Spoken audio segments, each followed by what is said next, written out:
Welcome back, fellow seekers of the shadows.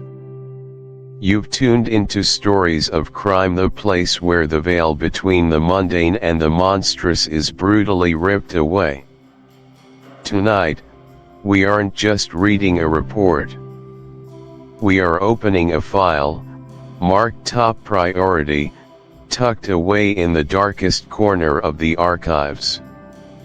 We're going to step across that chalk line and peer into the void, where human nature meets its most terrifying extremes. In this hour, the street lights flicker, the shadows deepen, and the truth is often far more chilling than any fiction you could invent. Forget the heroes. Tonight, we focus on the villains. On the motives that curdle the blood, and the consequences that echo forever. So, dim the lights. Lock your doors. Take a deep, steadying breath, because once the story begins, there's no turning back. This is Stories of Crime. And the case we're unfolding tonight is The Secret Adversary. Look. The hook, the chill of an autumn afternoon, not yet truly winter, permeated the tunnels of the Dover Street tube station, clinging to the worn fabric of overcoats and seeping into the very bones of the waiting commuters. The air, heavy with the scent of damp earth, brake dust, and the ghosts of 1,000 hurried footsteps, seemed to carry a palpable weight of weariness. London, barely 2 years after the armistice, was a city still scarred, still reeling. The euphoria of victory had long since dissipated, leaving in its wake a gnawing disillusionment and the stark reality of economic hardship. Jobs, once plentiful in the frantic machinery of war, were now as elusive as the pre-war innocence that had vanished from the world. Demobilized soldiers, their uniforms exchanged for ill-fitting civilian suits, walked the streets with a hollow-eyed resignation, their hopes dimming with each unanswered advertisement. Women, too, who had stepped into roles of national importance, now found themselves gently, but firmly, pushed back towards domesticity, their wartime contributions largely unrecognized in the clamor for shrinking opportunities. It was into this atmosphere of quiet desperation that Thomas Beresford, known to his few friends as Tommy, drifted. He leaned against the grimy tiled wall of the platform, a figure of lean, athletic potential currently at a loose end. His eyes, usually alight with a certain boyish mischief, now held a shade of boredom, a hint of frustration that bordered on despair. He'd done his bit, served with distinction, and returned home to nothing. No grand welcome, no immediate opening to a promising career, just the endless grind of applications, interviews leading nowhere, and the crushing sense of being utterly superfluous in a world that no longer seemed to need his particular brand of courage or resourcefulness. He watched the trains roar in and out, their metal wheels screeching a mournful dirge, each departure carrying away a fraction more of his dwindling optimism. A familiar voice, sharp and undeniably cheerful despite the underlying current of shared adversity, cut through his reverie. "Tommy, you old dog." Still contemplating the grim abyss of unemployment, "I see." He turned, a slow smile spreading across his face as Prudence Cowley, universally known as Tuppence, breezed towards him. She was a vision of vibrant energy, a startling splash of color against the drab backdrop of the station. Her hat, perched at a jaunty angle, failed to entirely tame her unruly chestnut hair, and her eyes, bright and intelligent, held a spark that refused to be extinguished by the prevailing gloom. Like Tommy, she had served, though her battlefield had been the home front, in various auxiliary capacities that had brought her into contact with the very sharp end of wartime administration. And like Tommy, she now found herself cast adrift, her skills deemed less essential in the post-war economy. Tuppence. As ever, a beacon of cheer in this vale of tears, Tommy replied, pushing himself off the wall. "And you, I presume, are on your way to another thrilling interview for a secretary position that pays less than a street sweeper and requires proficiency in Sanskrit and juggling flaming torches." Tuppence laughed, a clear, ringing sound that drew a few curious glances. "Precisely. Though today's particular gem stipulated experience in handling delicate diplomatic negotiations whilst simultaneously brewing tea and fending off amorous advances from minor potentates, I gracefully declined, citing my regrettable lack of experience in the potentate fending department. She leaned in conspiratorially. "Tell me, Tommy, how goes the noble quest for gainful employment? Has that shipping magnate finally recognized your innate genius for, well, whatever it is you do best?" Tommy sighed, running a hand through his perpetually slightly disheveled hair. "Alas, no. It seems my innate genius for charming old women and winning at cards isn't quite what the modern shipping industry is looking for. They seem to prefer chaps who..." Introduction. Welcome, dear listener, to an era of profound change and intoxicating contradiction, a time affectionately, and perhaps a little breathlessly, known as the Roaring Twenties. Imagine, if you will, London in the immediate aftermath of the Great War. The cannons have fallen silent, the mud-soaked trenches are slowly being reclaimed by nature, but the echoes of that global catastrophe still reverberate through the very fabric of society.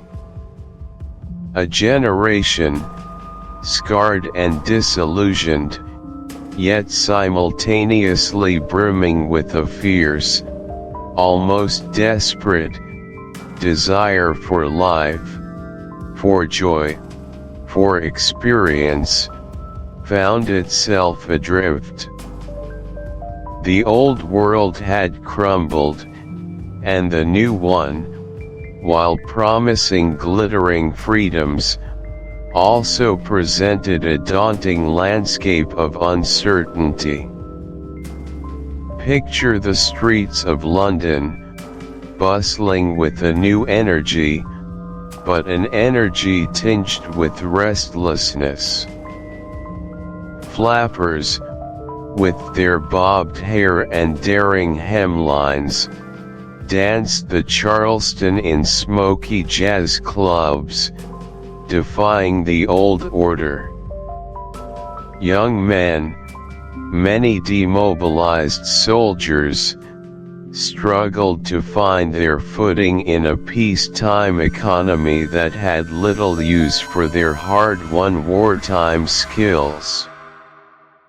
There was a palpable sense of excitement, yes, but also a deep undercurrent of aimlessness, a profound question mark hanging over the futures of countless individuals who had faced death daily and now found ordinary life a rather insipid affair.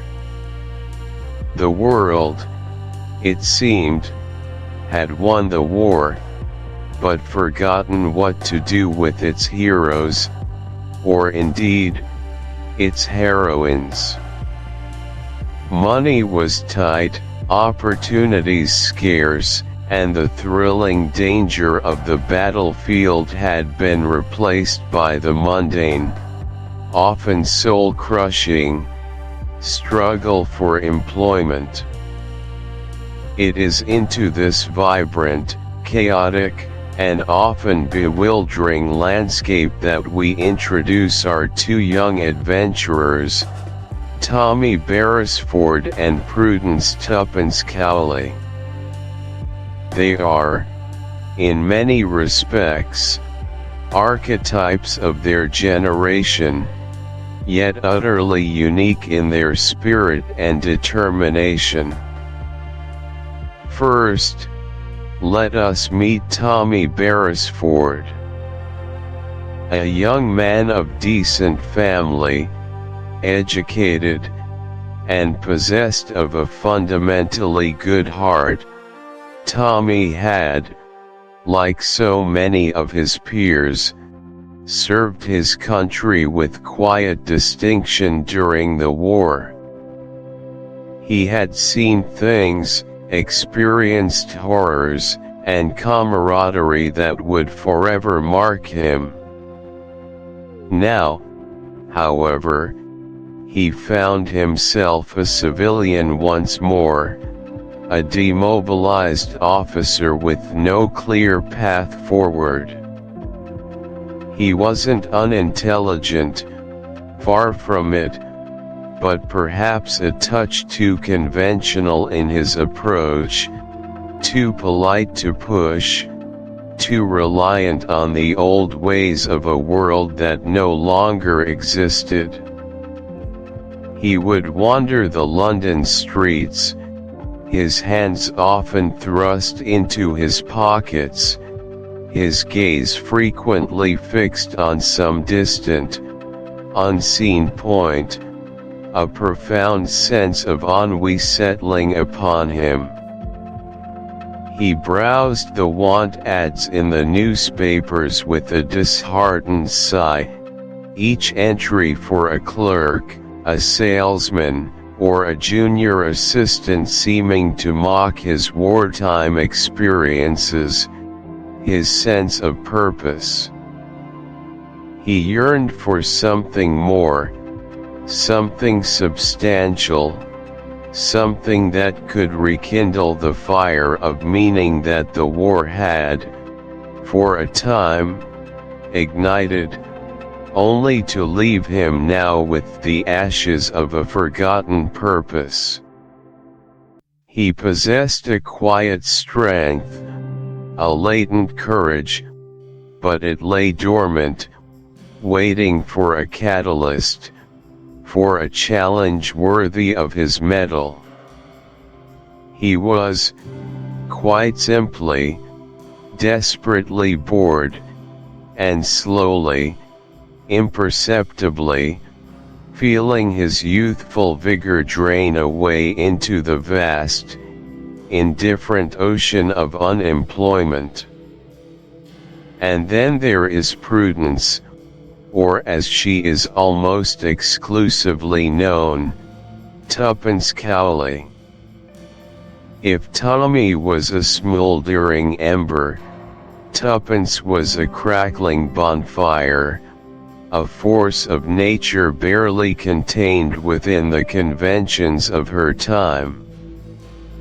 Also a product of the war, she had served as a voluntary aid detachment nurse, facing the grim realities of shattered bodies and shattered lives with a steely resolve and an irrepressible spirit. Unlike Tommy, Tuppence was anything but conventional. She was sharp-witted, fiercely independent, and possessed a mischievous glint in her eye that promised both camaraderie and trouble in equal measure. Her bobbed hair, her confident stride, her disdain for vapid conversation, these all marked her as a woman ahead of her time, impatient with. Chapter 1: The Young Adventurers. Sound of distant London traffic, a general murmur of voices, a sense of post-war melancholy mixed with the city's enduring bustle. The grey drizzle of a London afternoon clung to the streets like a weary sigh. It was the kind of weather that mirrored the mood of many a demobilist officer, thrust back into civilian life with a medal on his chest and precious little else in his pockets. Thomas Beresford, known to his few intimates as Tommy, cut a rather dejected figure as he navigated the throng. His well-cut, albeit slightly worn, trench coat seemed to absorb the dampness, much like his spirit absorbed the prevailing sense of economic stagnation. 4 years of the Great War had hardened him, sharpened his instincts, yet had also left him ill-equipped for the genteel, if often cutthroat, battle of earning a living in peacetime. His gratuity, once a comforting buffer, was now a rapidly dwindling phantom, and the prospect of continued unemployment loomed large and ominous. He adjusted the brim of his hat, a futile gesture against the chill, his thoughts drifting between the memory of a crisp, decisive military command and the present, frustrating reality of a world that seemed to have no use for his particular set of skills. What was a man to do when the drums of war had fallen silent, and the clarion call of peace offered only the deafening silence of joblessness? He was, in essence, adrift. This profound aimlessness, a deep psychological void where purpose once thrived, gnawed at him more fiercely than physical privation. Suddenly, a splash of vibrant color, a beacon of defiant energy, broke through the muted palette of his thoughts. Standing near a rather grimy newsstand, her bright, almost audacious, green cloche hat a vivid counterpoint to the gloom, was a young woman. Her eyes, large and intelligent, darted about with an almost restless vivacity, and a certain impatience etched itself around the corners of her expressive mouth. She seemed to possess an internal engine of perpetual motion, even when standing still. Her name was Prudence Cowley, though everyone, even her most formal acquaintances, knew her as Tuppence. She was a creature of indomitable spirit, a veritable force of nature, and just as Tommy registered her familiar, spirited profile, their eyes met. A flicker of surprise, then a genuine, if slightly weary, smile lit up her face. A voice that carries a hint of delightful impudence, tempered by a touch of genuine warmth. Tommy. Well, I'll be jiggered. If it isn't the conquering hero himself, looking as though he's just lost the war all over again. Tommy, a dry, slightly self-deprecating chuckle. Tuppence. Good heavens, what are you doing haunting the streets of London like a lost spirit? I thought you'd be off charming some unfortunate duke out of his fortune by now. Tuppence laughing, a bright, clear sound. No such luck, I'm afraid. Dukes are surprisingly stingy these days, and my particular brand of charm seems to be in rather low demand. I'm currently between opportunities, shall we say.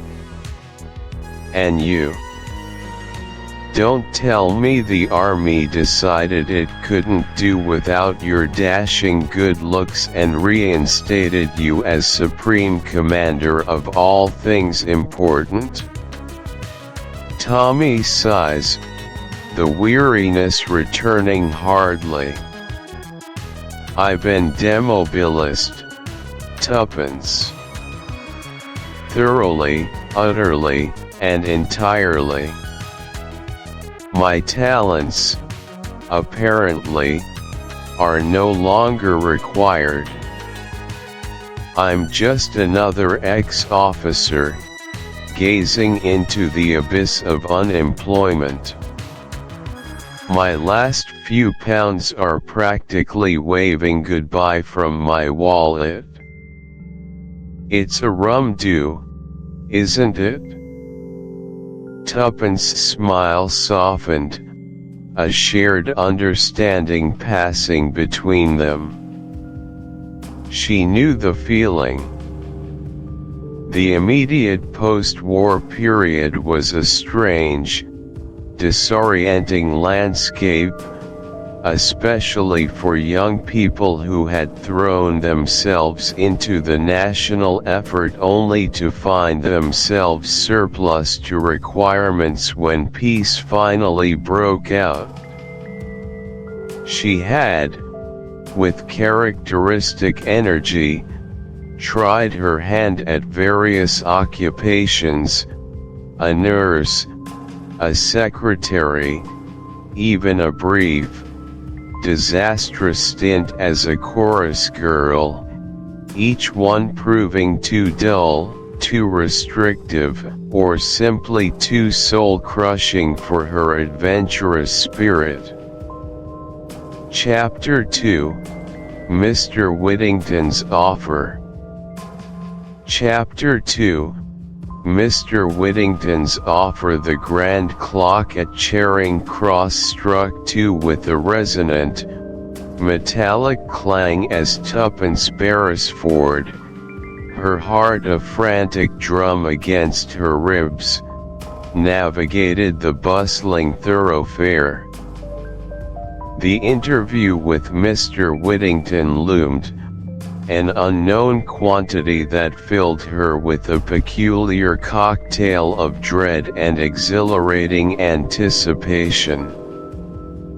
She clutched her worn handbag, a familiar comfort, as she sought out the address given to her, a respectable but unremarkable building nestled amidst a row of similar edifices.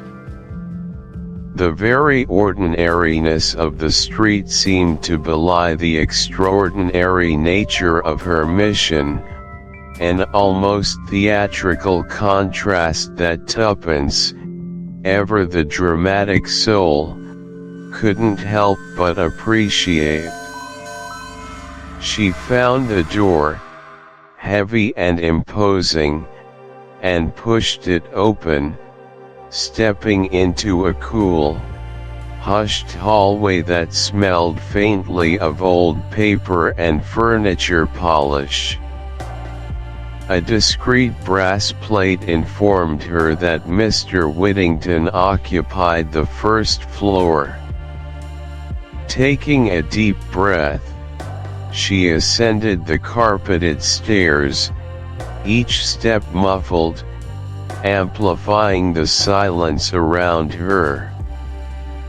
It was the kind of silence that suggests secrets, the kind that whispers of important, clandestine dealings.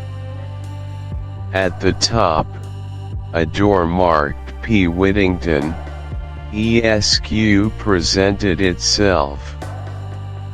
Tuppence paused, momentarily gripped by a sudden wave of self-doubt. What was she doing here? What outlandish story would she concoct? Her previous, fleeting encounters with the underbelly of society had been more accidental than deliberate. Now, she was purposefully stepping into the unknown, a bold move driven by an intoxicating mix of desperation and a youthful yearning for adventure. She straightened her hat, adjusted her coat, and knocked with a determined rap. The door was opened by a stern-faced, middle-aged woman with hair pulled back in a severe bun, whose eyes, behind rimless spectacles, seemed to assess Tuppence with a swift, almost clinical precision. "Yes?" the woman inquired, her voice crisp and efficient. "I have an appointment with Mr. Whittington," Tuppence announced, striving for an air of composure she didn't quite feel. "Miss Prudence Cowley." The alias rolled off her tongue, hastily invented and entirely unremarkable, designed to draw no undue attention. The secretary consulted a leather-bound book with a flick of her wrist. "Ah, yes. Please take a seat." She gestured to a small waiting area furnished with austere chairs and a low table adorned with out-of-date magazines. The room was devoid of any personal touches, stark and functional, mirroring the secretary's own unyielding demeanor. Tuppence settled onto one of the chairs, her senses alert, absorbing every detail. The ticking of a grandfather clock in the corner seemed unusually loud, marking the passage of time with an almost ominous regularity. The faint murmur of voices from behind a closed door nearby suggested that Mr. Whittington was indeed occupied, perhaps concluding another clandestine meeting. After what felt like an eternity, though it was likely only 10 minutes, the secretary reappeared. "Mr. Whittington will see you now." Tuppence rose, a fresh surge of adrenaline coursing through her veins. This was it. The moment of truth. She followed the secretary into a spacious office, light pouring in from a tall window overlooking the street below. The room was well appointed, with dark, heavy furniture, an impressive mahogany desk, and bookshelves crammed with leather-bound volumes, giving an impression of gravitas and stability. Behind the desk sat a man who, at first glance, seemed entirely unremarkable. Mr. Whittington was a man in his late 40s, perhaps early 50s, with a neatly trimmed beard, a high forehead, and eyes that were disconcertingly keen, almost predatory, despite their mild gray color. He was dressed impeccably in a dark suit, his tie knotted precisely, a picture of conventional respectability. But as Tuppence met his gaze, she felt a subtle shiver of unease. There was something in his eyes, a glint, a flicker, that hinted at a mind constantly calculating, always observing. He motioned toward. Chapter 3: A Setback. Tommy and Tuppence, perched precariously on the edge of a park bench the following morning, their faces alight with a mixture of youthful eagerness and burgeoning suspicion, found themselves dissecting the peculiar events of the previous day. The crisp autumn air bit at their cheeks, but their animated discussion generated a warmth that defied the chill. Tuppence, ever the more impetuous of the two, leaned forward, her eyes sparkling with an almost mischievous glint. "It's just too neat, Tommy, isn't it?" she declared, her voice a conspiratorial whisper, though no one else was within earshot to overhear their clandestine musings. A complete stranger, out of the blue, offering us £200 each simply to take on a name. There's more to it than meets the eye, I tell you. Much more. Tommy, usually the more circumspect, nodded slowly, a thoughtful crease appearing between his brows. His initial dismissal of Whittington's offer as a mere eccentric whim had begun to unravel under Tuppence's relentless probing. "You're right, Tuppence. It doesn't quite add up." The man was so nervous, evasive. And that business about the American lady, Jane Howard, it felt like a crucial piece of information, almost an accidental slip that he immediately regretted. He paused, his gaze fixed on a distant flock of pigeons pecking at crumbs. He said he was representing her, but he couldn't even look us in the eye when he mentioned her name. And the Lusitania, that just screams something bigger, something beyond a straightforward legal matter. Their conversation wove through a tapestry of conjectures, each wilder than the last, yet each possessing a kernel of unsettling plausibility. They revisited Whittington's office, recalling the muted tones, the hushed atmosphere, the peculiar intensity behind the man's spectacles.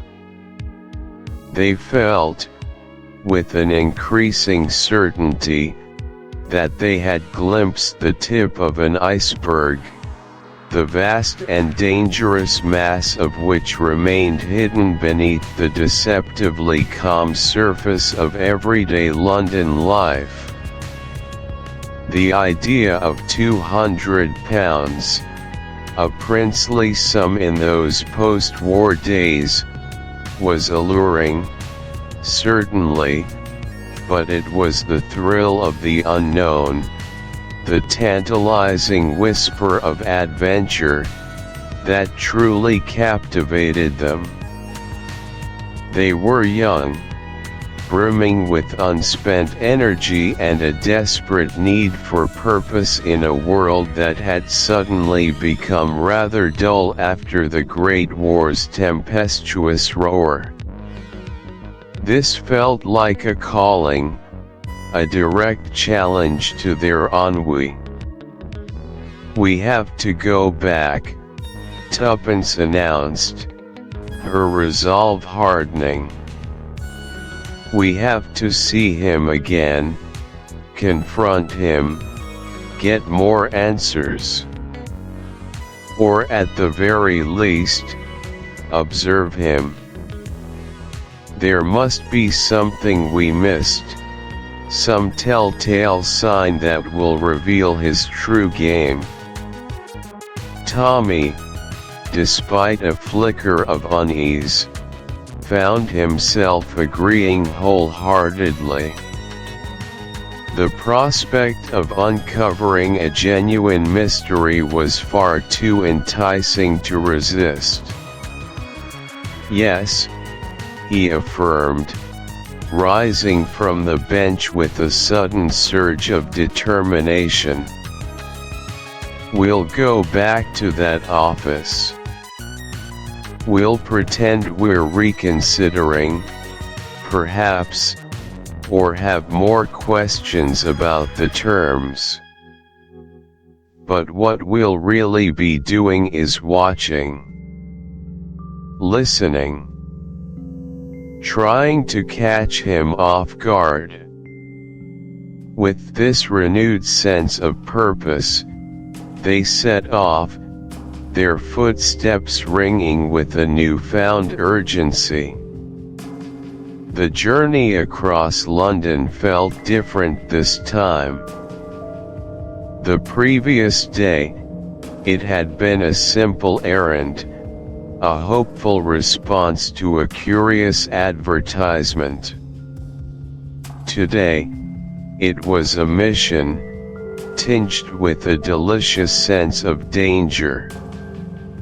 The familiar streets, bustling with the usual lunchtime crowds, seemed to hold hidden secrets, the ordinary facades of buildings suddenly hinting at unseen dramas unfolding within. Their conversation during the omnibus ride was sporadic, punctuated by long silences as they each mulled over strategies, imagined scenarios, and braced themselves for whatever fresh revelations might await them. As they neared the imposing building that housed Whittington's office, a sense of unease began to creep in. The bustling energy of the main street gave way to the quieter, more formal ambience of the office district. The architecture. Chapter 4, Mr. Carter. Tommy had always held a certain fascination, and a touch of trepidation, for the imposing, discreet buildings that housed the unseen machinery of state. After the Great War, the roar of battle replaced by the quiet of civilian life, a profound aimlessness had settled upon him. He craved purpose, a challenge worthy of the spirit forged in the trenches. As he presented himself at a heavy oak door in a quiet street off Whitehall, a street hinting at profound secrets, that feeling was amplified. He was ushered through dimly lit corridors, air thick with the scent of old paper and stale tobacco, until he found himself before a door marked Mr. Carter. The man who rose to greet him was thin, with an ascetic face etched with lines of worry. Mr. Carter possessed an air of profound weariness, yet his eyes, sharp and piercing behind wire-rimmed spectacles, held an intensity that belied his frail appearance. He gestured Tommy to a worn leather armchair opposite his desk, which was meticulously organized. The room itself was Spartan, functional. "Sit down, Shaw."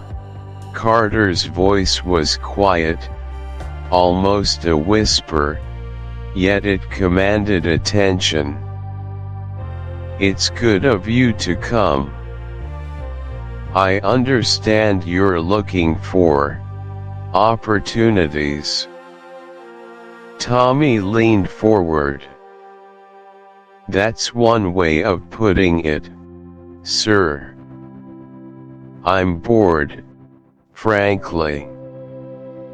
And I hear things are interesting." Carter allowed himself a thin, almost imperceptible smile. "Interesting is a mild term for it, my dear boy. You've heard rumors, I suppose? The whispers in the corridors of power?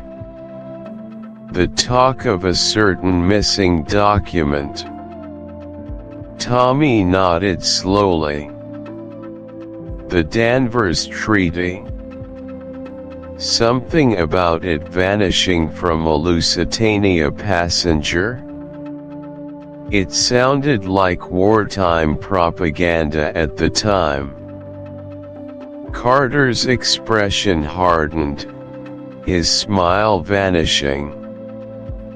He leaned back in his chair, his gaze fixed beyond Tommy, recalling a painful memory. Precisely. The Danvers Treaty.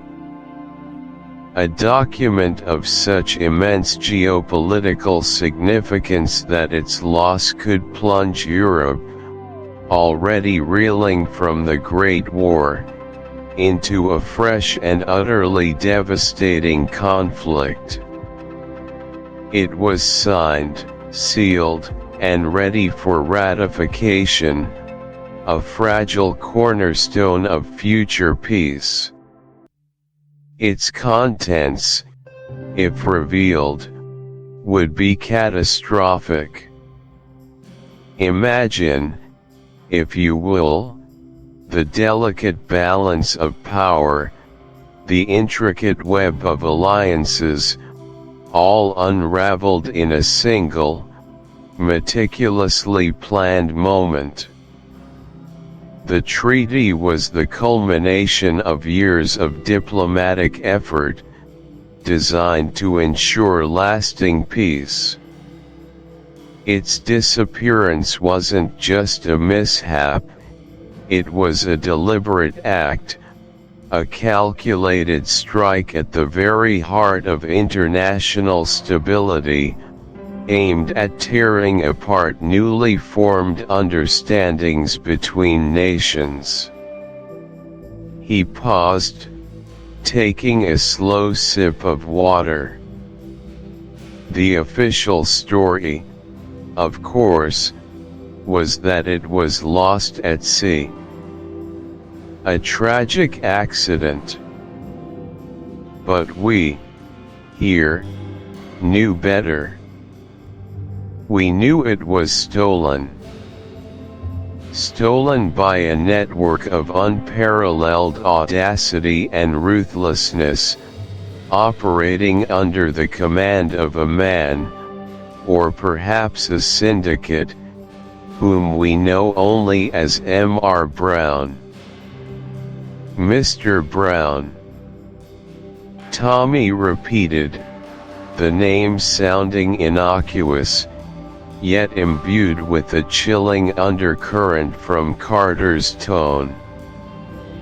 Mr. Brown, Carter affirmed, his voice now lower, filled with grim determination. He is, without doubt, the most dangerous criminal mastermind to emerge from the war. A man of limitless resources, of supernatural cunning, and with a network that permeates every level of society, in every nation. We have no face, no true name, no verifiable history for him. He is a ghost, a legend whispered in the darker corners of international intelligence, yet his influence is devastatingly real. His motives remain obscure, but his objective is terrifyingly clear: chaos. He thrives on discord, on the breakdown of order. And the Danvers Treaty was merely his latest, most audacious play. Carter pushed a file across the desk, its cover conspicuously blank. This is what we know.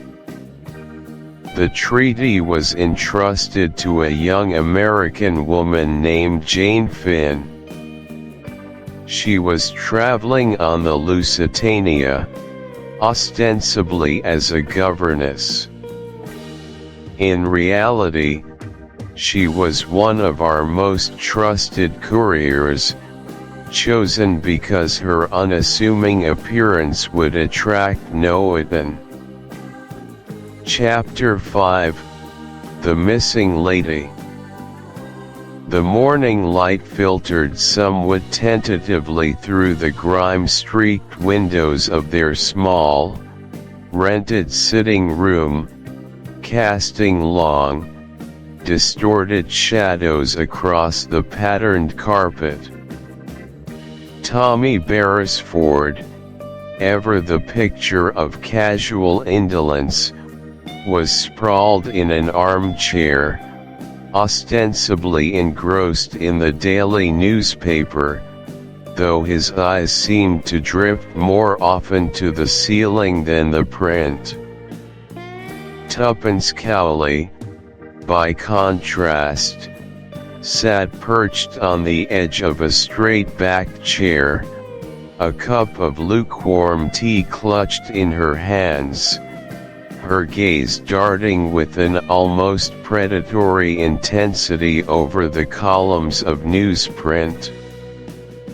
She had a knack for finding the unusual, the overlooked, the significant detail amidst the mundane.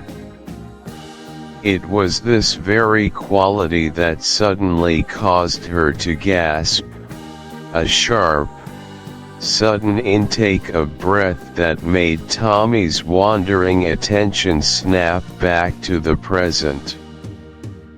"Tommy, look at this." Her voice was a low, urgent whisper, laced with an undeniable tremor of excitement.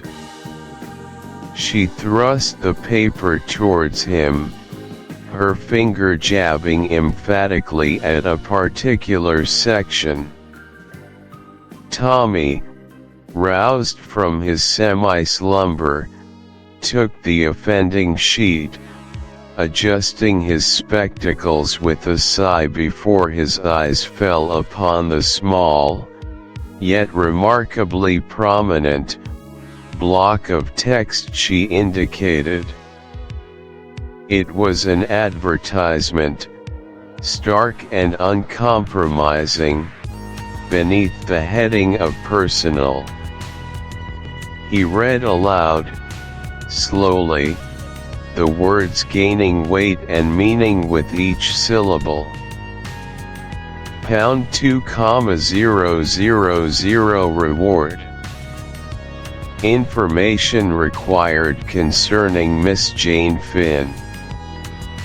Last seen leaving London via Charing Cross, May 15. American lady, aged 20, fair hair, blue eyes, wearing a grey traveling suit and a small, distinctive opal brooch. Any person having knowledge of her whereabouts, or circumstances relating to her disappearance, please communicate with Mr. Julius Herzheimer, Savoy Hotel, London. Good heavens, Tuppence. It's her. It's actually her. His voice, initially a drawl, had risen several octaves, the casual indifference completely stripped away, replaced by an incredulous thrill. Tuppence nodded vigorously, her own face alight with a mixture of vindication and renewed purpose. I knew it. I knew she was important. And £2,000, Tommy. Imagine that.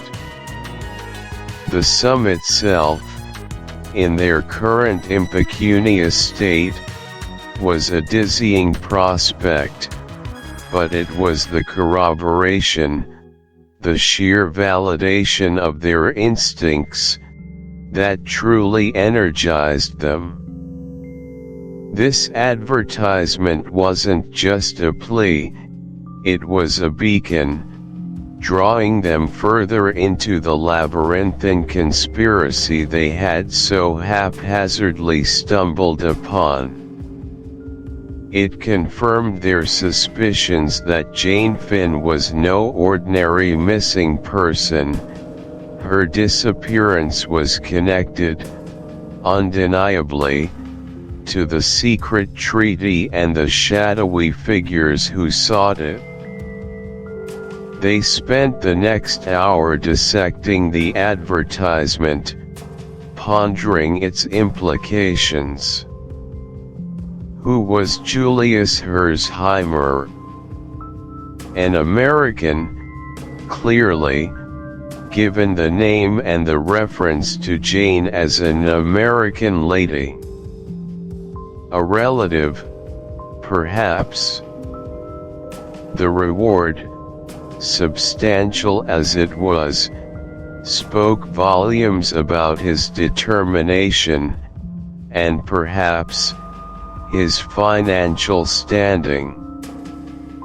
He wasn't just looking for a lost acquaintance, he was prepared to move mountains, or at least, significant sums of money, to find her. The fact that the advertisement was placed in a London paper suggested he believed she was still in England, or at least that information about her disappearance could be found there. Their discussion was animated, filled with theories and conjectures. Tuppence was convinced this was their ticket, their direct line into the heart of the mystery. "We have to go to the Savoy, Tommy. Immediately. We have information, after all. We were there, on the boat. We saw her." Tommy, though more cautious by nature, found his adventurous spirit irrevocably stirred by the prospect. The dull monotony of their lives had been shattered, and now, with this fresh lead, the fragments were beginning to reassemble into something exhilarating, dangerous, and utterly compelling. Without further ado, a decision was made. They would present themselves to Mr. Julius Herzheimer. Their meager savings would just about stretch to a taxi, a luxury for them. Chapter 6, Tuppence joins the fray. Chapter 6, Tuppence joins the fray. The stale air of their small flat seemed to press in on Tommy and Tuppence, laden with the scent of old tobacco and the dust of unfulfilled promise. Maps were strewn across the table, newspaper clippings yellowed with age, and a single, scribbled note lay central, bearing the elusive name, Whittington. It was Whittington, the enigmatic figure linked to Jane Finn, who consumed their thoughts. He was a shadow, a whisper, yet concrete enough to warrant suspicion. Their intelligence, gleaned from discreet inquiries and a stroke of luck, hinted at a connection, a female accomplice, a woman of certain age and dubious reputation, who often hosted gatherings where Whittington was a frequent, if discreet, attendee. Her name was Mrs. Van Meyer. Mrs. Van Meyer, Tommy repeated, tapping a pencil against the worn tabletop, his brow furrowed in concentration. She lives in a rather grand house in Knightsbridge, apparently. A widow of independent means, they say. But her means feel rather newly independent, if you catch my drift. Tuppence, perched on the edge of a rickety chair, her eyes alight with a familiar spark of daring, nodded slowly. A grand house, a mysterious widow, and Whittington's shadow hanging over it all. It's almost too perfect, isn't it, Tommy? The kind of place where secrets could easily be hidden, tucked away amidst the chintz and silver. Her mind raced, a whirlwind of possibilities. The conventional approach, a polite inquiry or a covert stakeout, felt too slow, too indirect for the urgency of their mission.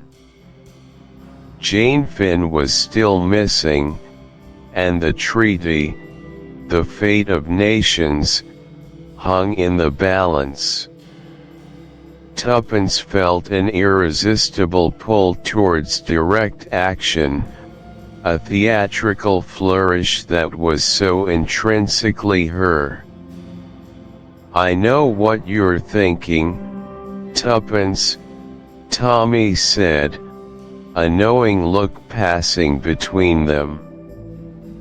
He could practically read the audacious plan forming behind her bright eyes. "And it's utterly mad." "Mad, perhaps," Tuppence countered, a mischievous smile playing on her lips, "but effective. How else are we going to get inside, Tommy? Blend in, observe, listen to the unguarded conversations, sift through the detritus of daily life for the one crucial clue."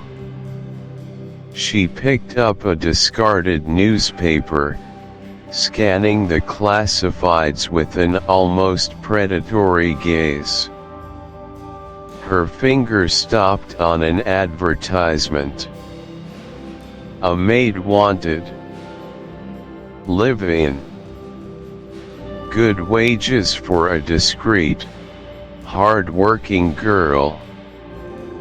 Apply to Mrs. Van Meyer, 107 Rutland Gate." Tommy stared, his mouth slightly agape. "You can't be serious, Tuppence. You, a maid? You'd last precisely 5 minutes before you either blew your cover or started organizing a revolution in the kitchen. I'll have you know," Tuppence declared with mock indignation, though a tremor of excitement ran through her, "I'm an excellent mimic. And a quick learner. Besides, who would suspect a simple parlour maid of being an agent of His Majesty's government, or rather, agents seeking to prevent a national disaster? It's the perfect disguise, Tommy. Utterly invisible." Despite his reservations, Tommy knew that once Tuppence had latched onto an idea, it was nearly impossible to dissuade her. Her sheer force of will, coupled with an almost childlike enthusiasm for adventure, often propelled them into the most improbable situations. After a lengthy, spirited debate, and Tuppence's promise to exercise extreme caution and communicate regularly, the plan was set. The transformation was surprisingly swift and effective.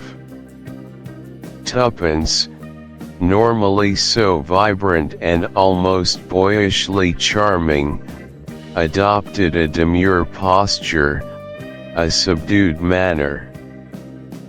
Her fashionable attire was replaced by a plain, sensible dress, her hair pulled back severely. She practiced her curtsy, rehearsed a suitable backstory of a respectable, if impoverished, upbringing, and even managed to cultivate a slightly deferential tone in her voice. It was a complete immersion into a role, one that demanded not just acting, but an almost psychological reshaping of her persona. She felt the weight of the character settle upon her, a kind of internal cloak. Chapter 7, Tommy's Discovery. The chill of the late autumn air bit at Tommy Beresford's ears as he hunched deeper into his overcoat. His breath plumed, a stark contrast to the determined set of his jaw. He was a hunter, an amateur, in London's labyrinthine concrete jungle. His quarry, Boris, a name that hissed in his mind, carried the scent of international intrigue and Bolshevism's grim shadow. Tommy had spent the morning in nervous tension, staking out the grimy boarding house where the Russian conspirator was believed to reside. His patience, honed by monotonous guard duty during the war, was now his greatest asset. He'd learned to wait, to observe unseen, a skill about to face its most crucial test. Tommy's misadventures with Jane Finn and the coded message had instilled in him a deeper sense of urgency, a chilling awareness of the stakes. This wasn't a game, it was a deadly serious matter with potentially devastating consequences for British society. His commitment to Mr. Whittington's cause, initially born of adventure and a desire to prove himself to the enigmatic Jane, had solidified into grim resolve. He adjusted his bowler hat, pulling it slightly lower to obscure his face further, an almost imperceptible gesture, yet one that spoke volumes of his newfound dedication to espionage. It was almost noon when the door to the boarding house finally creaked open. Tommy, pretending to examine a chipped shoe Polish advertisement in a nearby shop window, caught the movement from the corner of his eye. A figure emerged, tall and gaunt, with a distinct, almost predatory slouch. Boris. There was no mistaking him from the description Whittington had provided. Dark, intense eyes, a thin mustache, and an air of quiet menace that clung to him. He wore a dark, rather threadbare overcoat, its buttons mismatched, hinting at a life lived on the fringes, always ready to move, to disappear. Boris glanced swiftly up and down the street, his head pivoting with the unnerving smoothness of a predator.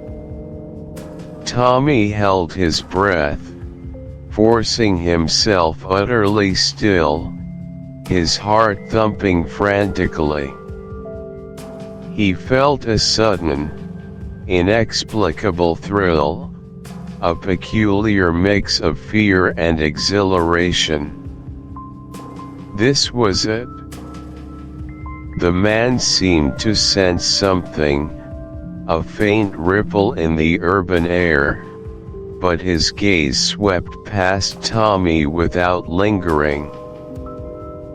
Perhaps Tommy's bland, slightly bewildered expression, cultivated for the occasion, had served its purpose. Boris then set off, walking at a brisk, purposeful pace.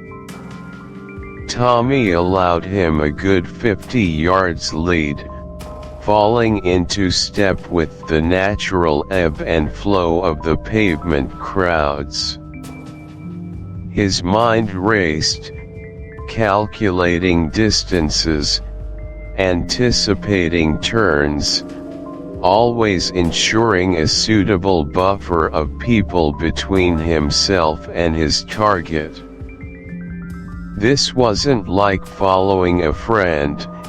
Every corner held potential for discovery, every sudden stop, acute vulnerability.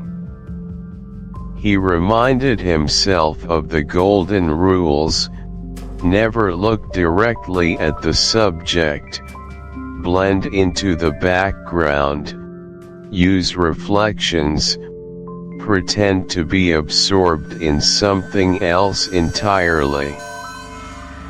He found himself idly whistling a jaunty tune, a desperate attempt to appear nonchalant, even as his internal alarm bells clamored. The chase led them through central London's bustling arteries, past grand government facades and Piccadilly's ornate shop fronts. Boris navigated the crowds with an almost surgical precision, never hesitating, never looking back. He seemed to know exactly where he was going, a man with a singular purpose. Tommy, meanwhile, had to contend with the usual urban obstacles: dawdling tourists, hurried messengers, and the perpetual danger of a sudden bus appearing from nowhere. He nearly lost Boris once, near Regent Street, when a large delivery van obscured his view. Panic, cold and sharp, pierced through him. He quickened his pace, almost a jog, pushing through the throngs of people, straining his neck to catch a glimpse. Then, there he was, a dark silhouette turning sharply into a narrower side street. Tommy breathed a sigh of relief, the scent of exhaust fumes and damp pavement filling his lungs. The streets changed as they progressed further west, grander th. Chapter 8, The House in Soho. Tommy, his heart a frantic drum beat against his ribs, pressed an ear against the cold, unyielding wood of the door. The air in the narrow hallway was thick with the scent of dust and stale cooking, a peculiar Soho cocktail that did little to calm his frayed nerves. He had arrived at the address provided by Jane Finn, a seemingly unassuming terraced house that, on closer inspection, exuded an almost imperceptible aura of watchful secrecy. Having skillfully, if somewhat haphazardly, navigated past the initial sentry, a burly figure whose attention was diverted by a staged street argument Tommy had ingeniously orchestrated with a passing rag and bone man, he now found himself at a crucial juncture. From behind the door, a low, urgent hum of voices emanated, a multi-layered murmur that hinted at a conversation of intense significance. He strained every fiber of his being, trying to unscramble the jumbled sounds, to pluck coherent words from the indistinct buzz. The risk was immense, he knew that. Discovery here would mean not just failure, but likely something far worse.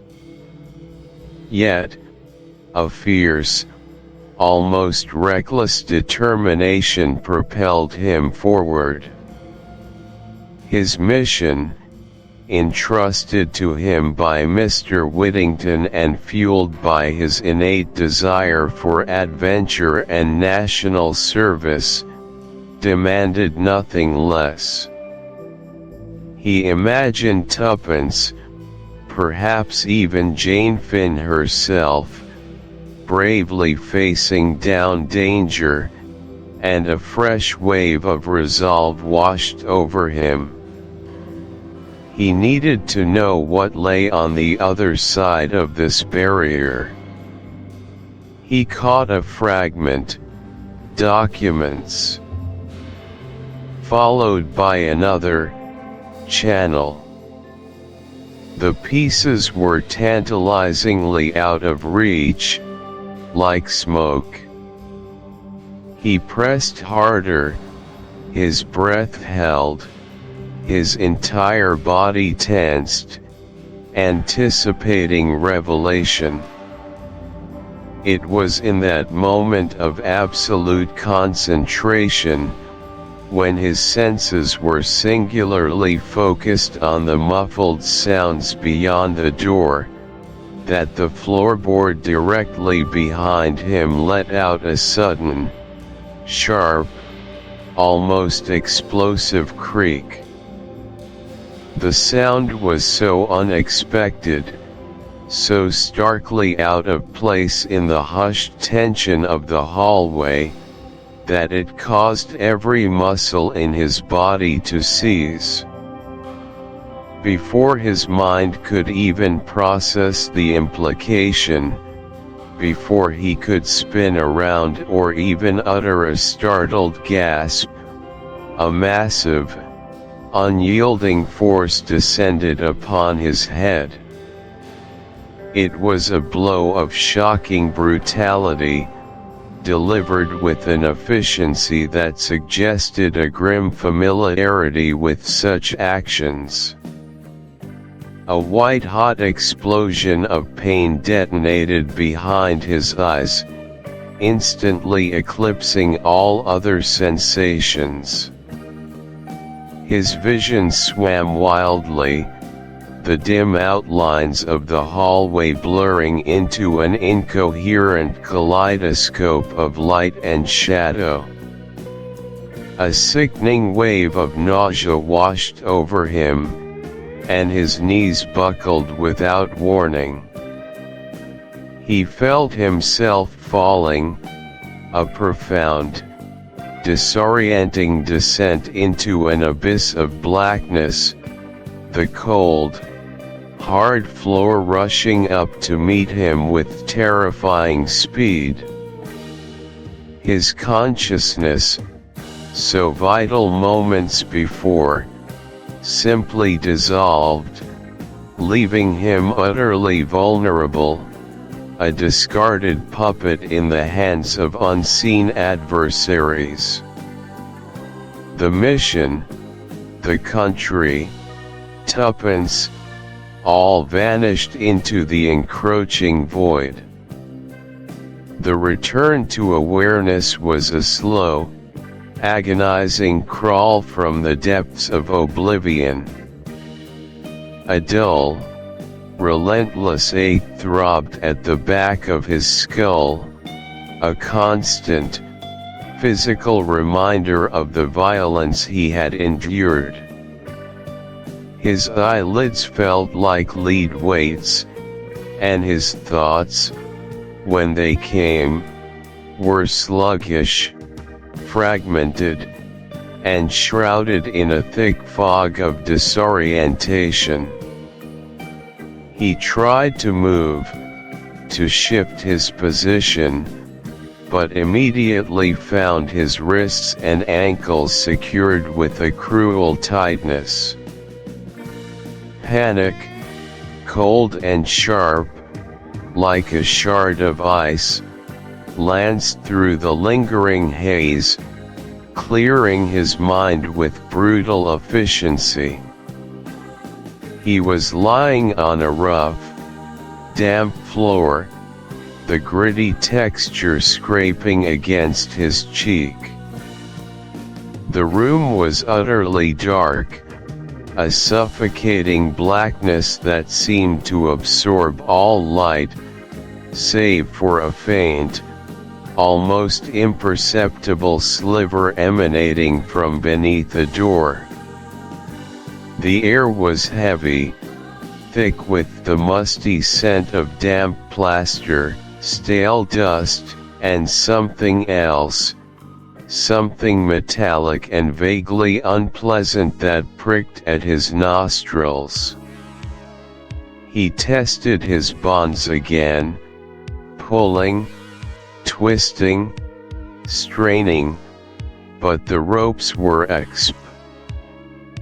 Chapter 9, Tuppence listening in. Tuppence crouched in the suffocatingly small space, dust motes dancing in the slender shafts of light that pierced the heavy velvet of the draperies. Her breath hitched in her throat, a tiny, involuntary gasp that she immediately regretted. The air was thick with the scent of stale perfume and something else, something metallic and faintly unwholesome, a smell she had come to associate with Mrs. Vandy Meyer's presence.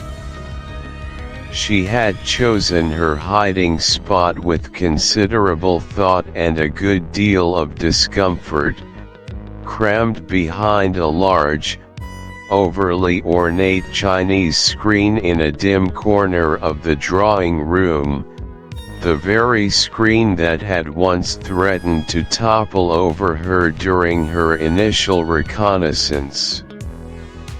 It offered a limited view of the room, primarily the worn Persian rug and the legs of the various pieces of furniture, but more importantly, it provided excellent sound insulation and a perfect angle to eavesdrop on conversations occurring near the fireplace, where Mrs. Van Meyer often entertained.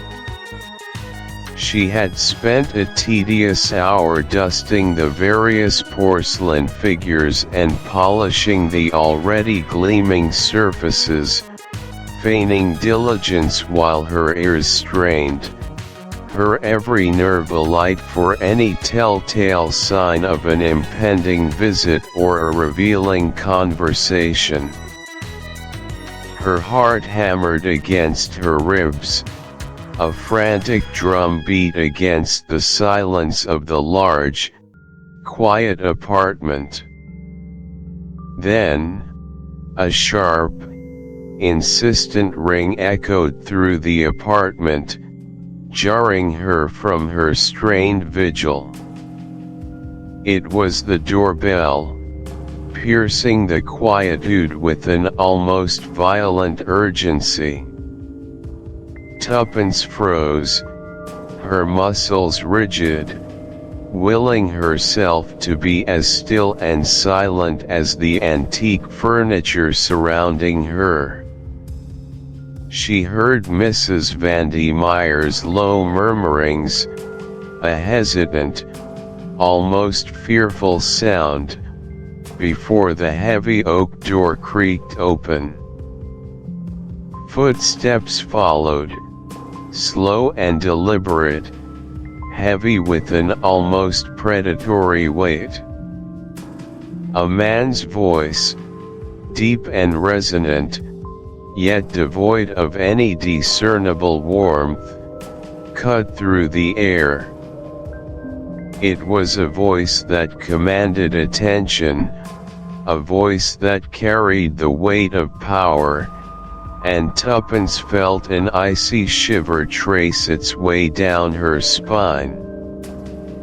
Mrs. Van Meyer, usually so outwardly composed, sounded distinctly unsettled.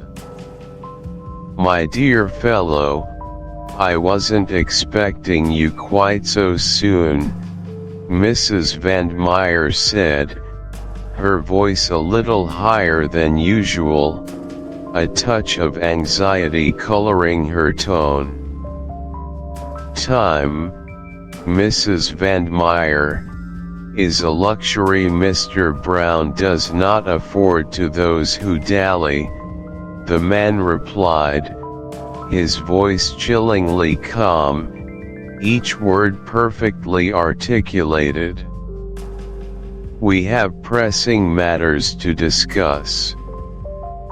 Tuppence strained her ears, pressing her temple against the rough fabric of the screen. "Mr. Brown." The name sent a fresh wave of apprehension through her. Tommy had spoken of him, their elusive adversary, the mastermind behind the entire conspiratorial network. To hear his name spoken so casually, yet with such profound reverence and fear, was to feel the true gravity of their mission. "I have done everything you asked," Mrs. Van Meyer insisted, a hint of desperation creeping into her voice. "The girl, she is still unsuspecting. The papers are safe, awaiting the appropriate moment. And the young adventurers?" the man asked, a low chuckle rumbling in his chest, a sound entirely devoid of humor. "Are they still playing their little games, chasing shadows, and fabricating heroism?" Tuppence felt a surge of indignation, quickly suppressed by a wave of cold fear. They knew about her and Tommy. Or, at least, they knew of their existence and suspected their intentions. The dangerous conversation was already unfolding before her, each syllable a potential revelation. "They are a nuisance, nothing more," Mrs. Van Meyer dismissed, though Tuppence could detect an underlying tremor in her voice. A pair of impetuous children, easily misled. They believe they are hot on the trail of Jane Howard, not the treaty itself. That is good, the man conceded, a faint note of approval entering his voice. Mr. Brown has no patience for loose ends, Mrs. Van Meyer. You know what becomes of those who fail to deliver, or worse, those who become liabilities. Tuppence's breath age. Chapter 10, Mrs. Van Meyer's Panic. The atmosphere in Mrs. Van Meyer's elegant, if somewhat dust-laden, drawing room had shifted almost imperceptibly, yet profoundly. Tuppence, maintaining her guise as the demure Jane Howard, found herself observing a new, unnerving tremor in the woman's demeanor. It was not merely the usual nervous tics, the fluttering hands or the darting glances. This was something deeper, a pervasive unease that seemed to emanate from the very core of Mrs. Van Meyer's being. Her eyes, often shadowed with a dissipated weariness, now held a glint of genuine terror, an almost animalistic fear that sent a prickle of alarm up Tuppence's spine. Mrs. Van Meyer, voice tremulous, almost a whisper. He knows, Jane. He knows I haven't. He knows I'm not. He knows too much. The words were disjointed, fragments of a greater dread that she seemed incapable of articulating fully. Tuppence, ever alert, feigned a sympathetic concern, her brow furrowing slightly. Tuppence, softly, reassuringly, who knows, Mrs. Van Meyer? Is something troubling you deeply? Perhaps I could help? Mrs. Van Meyer, wringing her hands, pacing a short, agitated path across the Persian rug. Mr. Brown. Always Mr. Brown. He has eyes everywhere, ears in the walls. He's a demon, Jane, a true demon. And he's growing impatient. He senses weakness. He smells fear. Tuppence's mind raced. Mr. Brown. The elusive, terrifying mastermind.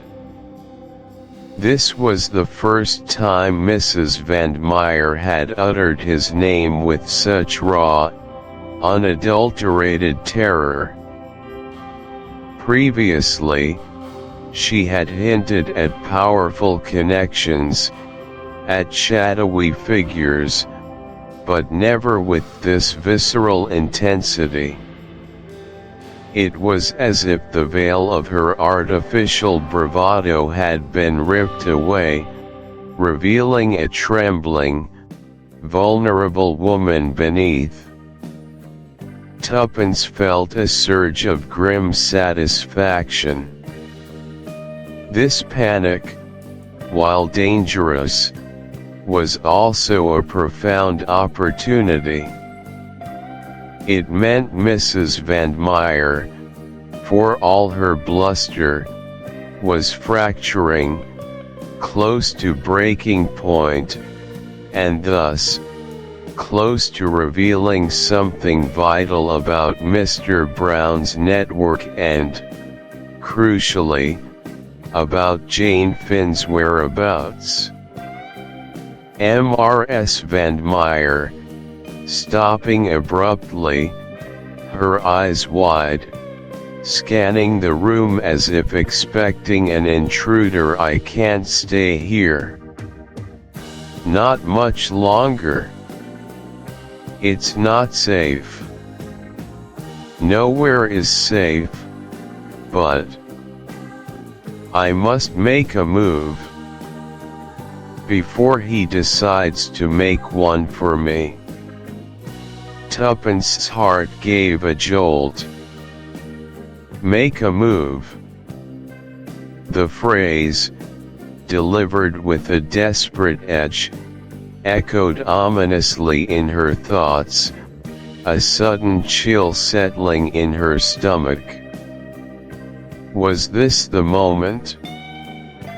Was Mrs. Van Meyer, the linchpin to their entire covert operation, planning to flee?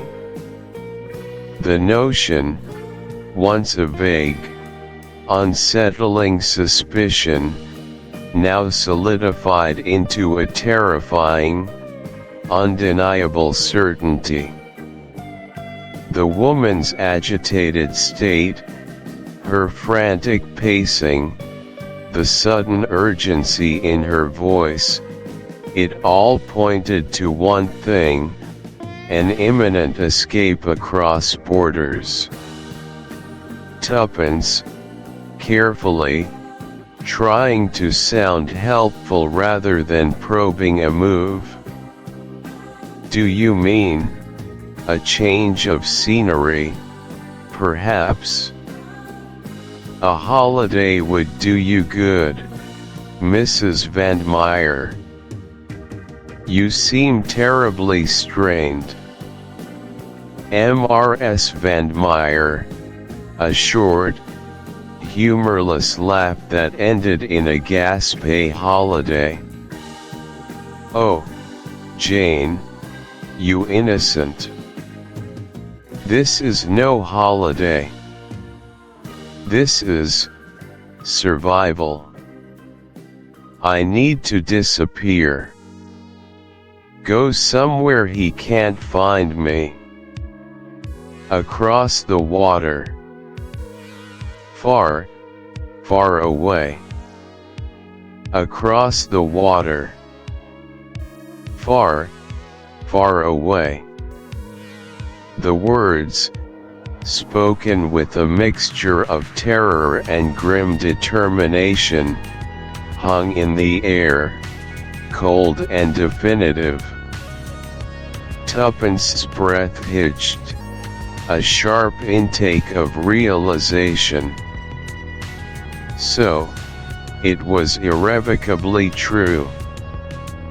Mrs. Van Meyer was not merely contemplating an escape, she was actively planning to flee the country, and the alarming implication was that she intended to do so very, very soon. This sudden, drastic development amplified the stakes exponentially, transforming an already high-pressure situation into a critical, do-or-die scenario. Her carefully constructed cover, her painstakingly slow progress in gaining the woman's trust, suddenly felt precariously fragile. If Mrs. Van Meyer vanished, so too would any hope of retrieving Jane Finn or the vital treaty documents. The entire mission, and indeed the future of England, rested on her ability to act now. Tuppence force. Chapter 11, Julius Herzheimer. Chapter 11, Julius Herzheimer. The relentless ticking of the grandfather clock in the opulent Mayfair study seemed to mock Julius Herzheimer's internal turmoil, its steady rhythm a stark contrast to the chaotic agitation within him. Days had bled into one another, each one carrying the promise of a decisive breakthrough, only to deliver a fresh dose of frustrating inaction.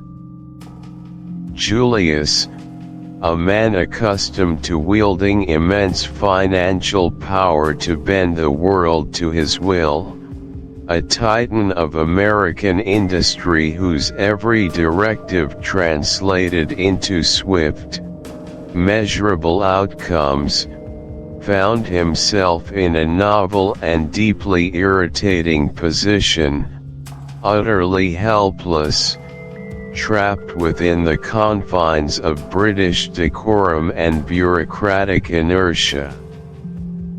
He paced the thick Persian rug, his custom-made shoe sinking slightly into its pile, a profound frown etched deeply into his craggy features. His hands were clasped so tightly behind his back that his knuckles were white, betraying the coiled tension beneath his otherwise formidable exterior. The British system, with its labyrinthine rules, its polite evasions, its interminable cups of tea and consultations, was driving him to the very brink of his formidable patience. He had placed his considerable trust, and indeed, his substantial financial resources, at the disposal of Sir James Peel Egerton, a man whose reputation as a shrewd, capable, and eminently respected mind was widely known throughout the halls of power. Yet, here they were, seemingly no closer to recovering the elusive Jane Howard, or more importantly, the crucial secret treaty itself, than they had been when this whole convoluted international mess had first begun.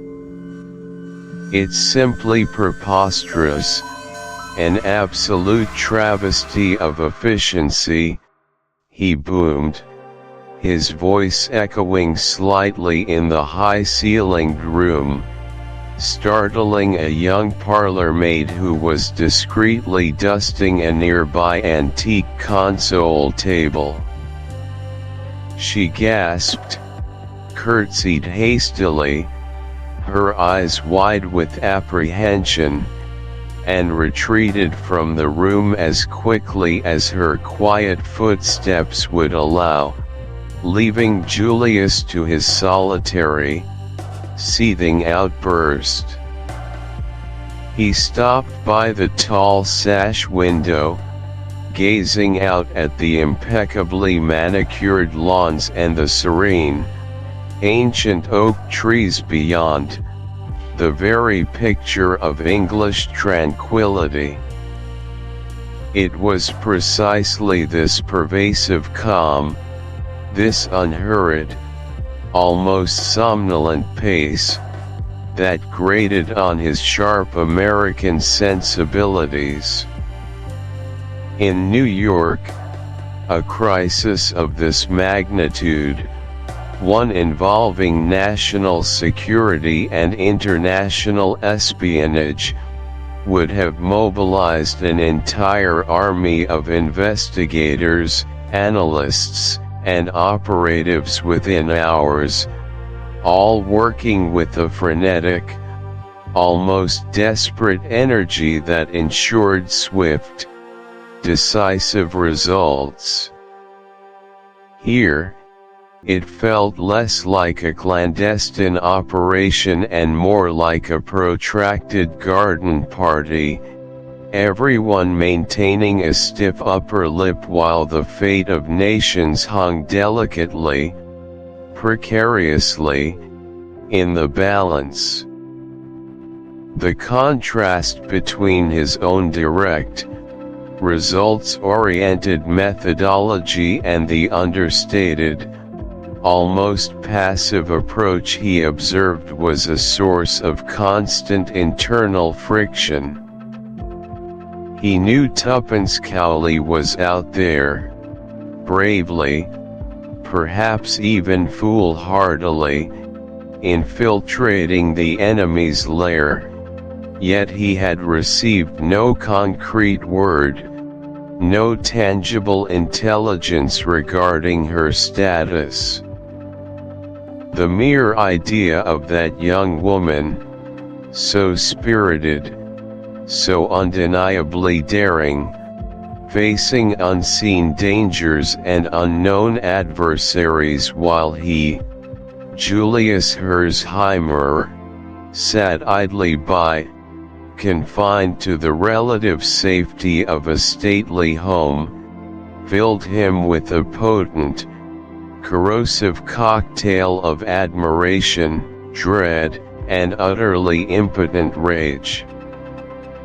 He had given his word, had promised to look out for her, to ensure her safety, and now he felt utterly incapable of fulfilling that sacred promise.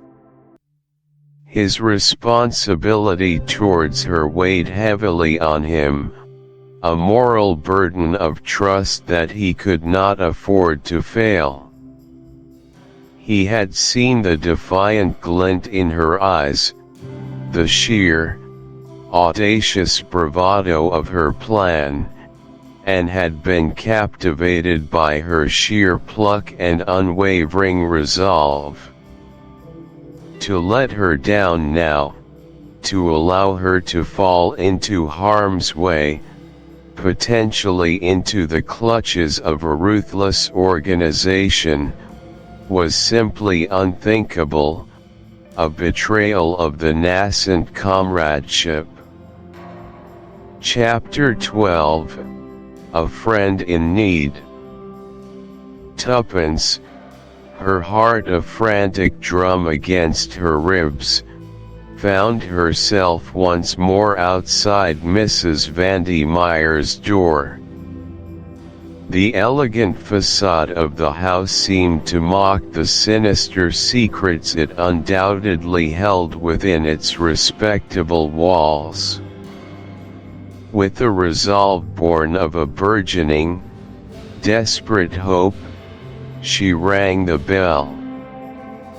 The maid, an impassive automaton in a crisp uniform, admitted her, and Tuppence, without waiting for an announcement, swept past her and directly into the sitting room. "Tuppence, Mrs. Van Meyer, we need to talk. And this time, it's not a social call." Mrs. Van Meyer, an aging siren draped in a silken peignoir, was reclined on a chaise longue, a half-smoked cigarette smoldering in an ornate holder. Her eyes, heavy-lidded and world-weary, fixed on Tuppence with a flicker of annoyance, quickly masked by an almost theatrical indifference. A thin wisp of smoke curled languidly towards the ceiling. "Mrs. Van Meyer, my dear girl, must you burst in like a veritable hurricane? I was enjoying a moment of exquisite peace. What fresh idiocy, what new amateurish escapade, brings you to my humble abode this time? Tuppence, it's about Jane Howard. Or should I say, the real Jane Howard. The one who tragically died in the Lusitania. And the other Jane Howard, the unfortunate pawn you brought to Mr. Brown, the one who knows the precise contents of the crucial document.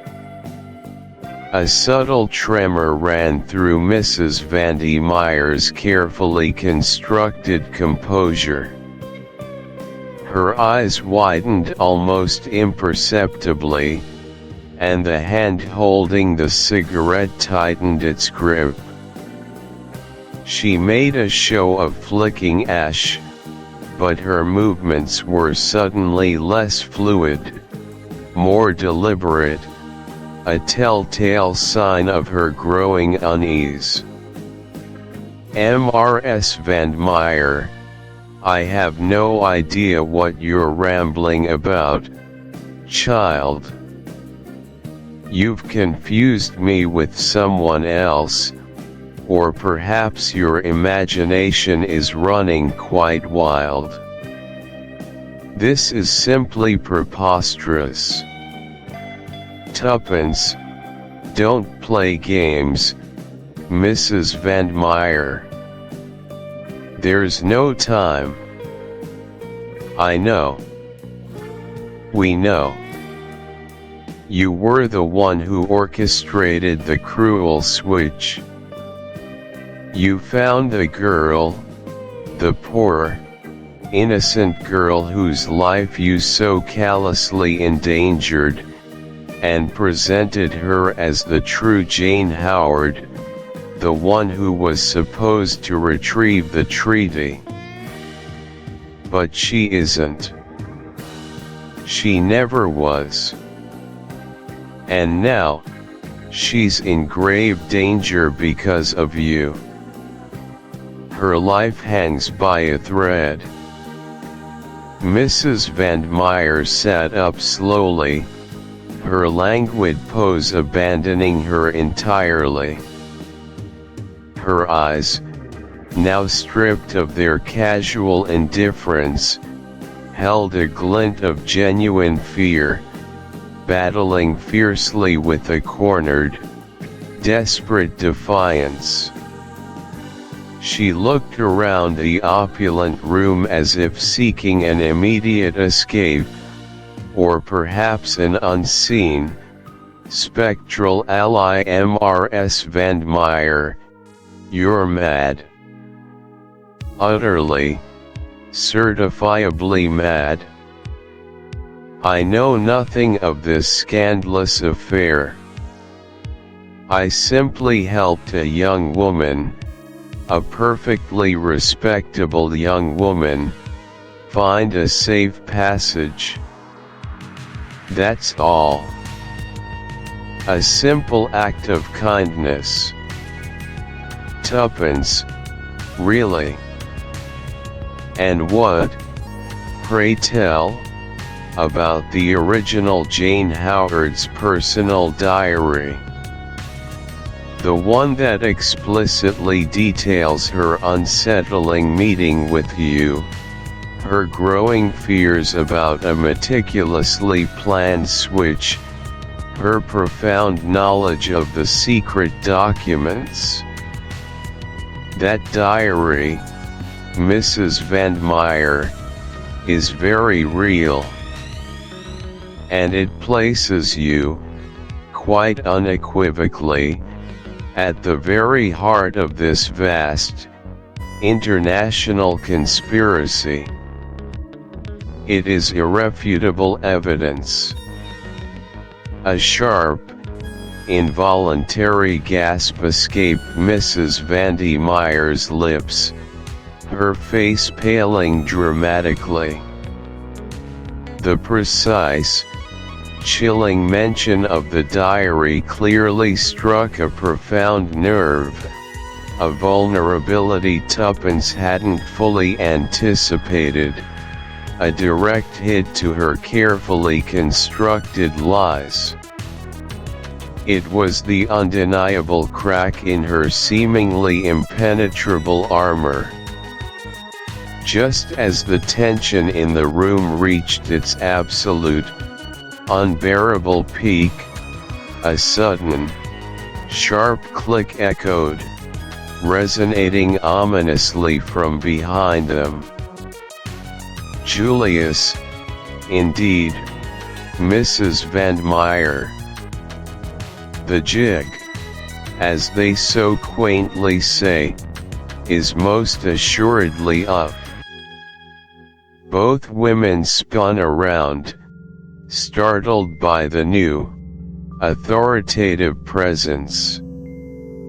Julius Herzheimer stood framed in the doorway, a small, dark revolver held steadily and menacingly in his hand, pointed directly and unmistakably at Mrs. Van Meyer.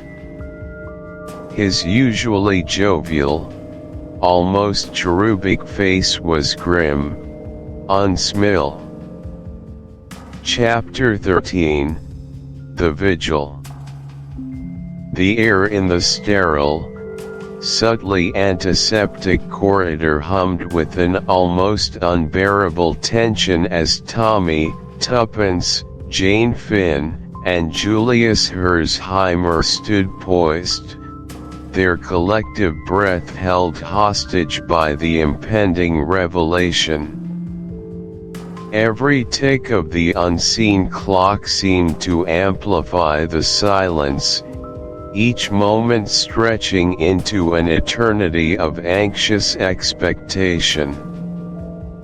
Hope, fragile and tenacious, flickered like a candle flame in a draught, threatening to extinguish itself with every delayed second.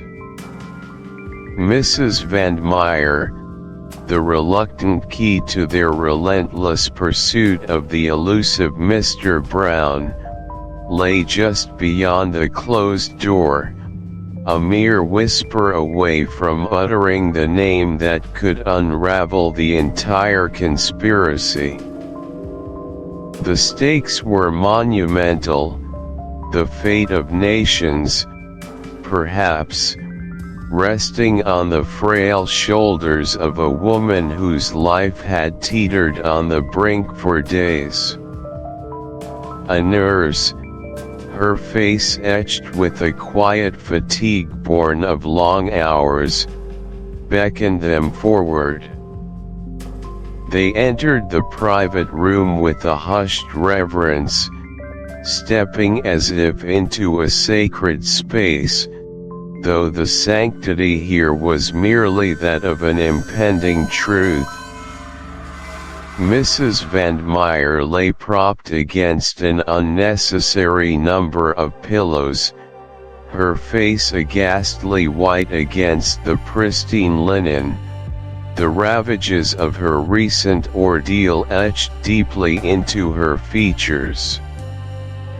Her eyes, however, held a flicker of something new, not defiance, but a profound, almost desperate resolve. She was ready. The doctor, a man named Henderson, a stern-faced individual whose usual bedside manner had been replaced by a professional urgency, nodded almost imperceptibly, confirming her lucidity. Tommy approached the bed, his voice a low, encouraging murmur, filled with a mixture of urgency and profound compassion. "Mrs. Van Meyer," he began, "you are safe here. We are here. Just tell us, who is Mr. Brown?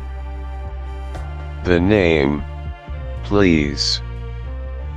Tuppence stood a little behind him, her hands clasped tightly, her knuckles white. Jane Finn watched with a quiet, burning intensity, her own past inextricably linked to the name that was about to be spoken. Julius Herzheimer, usually so boisterous, was utterly still, his eyes fixed on the pale face of the woman, his formidable will projecting an almost palpable expectation. Mrs. Vandy Meyer's lips parted, a faint, rasping sound escaping, a preliminary whisper before the great revelation. She drew a shallow, labored breath, her gaze fixing on some distant, unseen point, as if recalling the very essence of the evil she was about to expose. He is," she began, her voice a thin, reedy whisper, barely audible above the rhythmic hiss of the oxygen cylinder. The collective tension in the room coiled tighter, every nerve strung taut, every ear straining to catch the precious syllables. Then, a sound that ripped through the sterile quiet of the room, sharp and utterly inhuman, a piercing, guttural scream that seemed to tear at the very fabric of the air. It was not a scream of pain, but of a final, desperate terror, a choked protest against an unseen force. Her body arched violently, a sudden, convulsive spasm that defied her weakened state, and then, with horrifying abruptness, she slumped back against the pillows, utterly limp. Her eyes, wide and staring, were fixed on the ceiling, unseeing. The name, the single crucial word that held the key to everything, was forever silenced.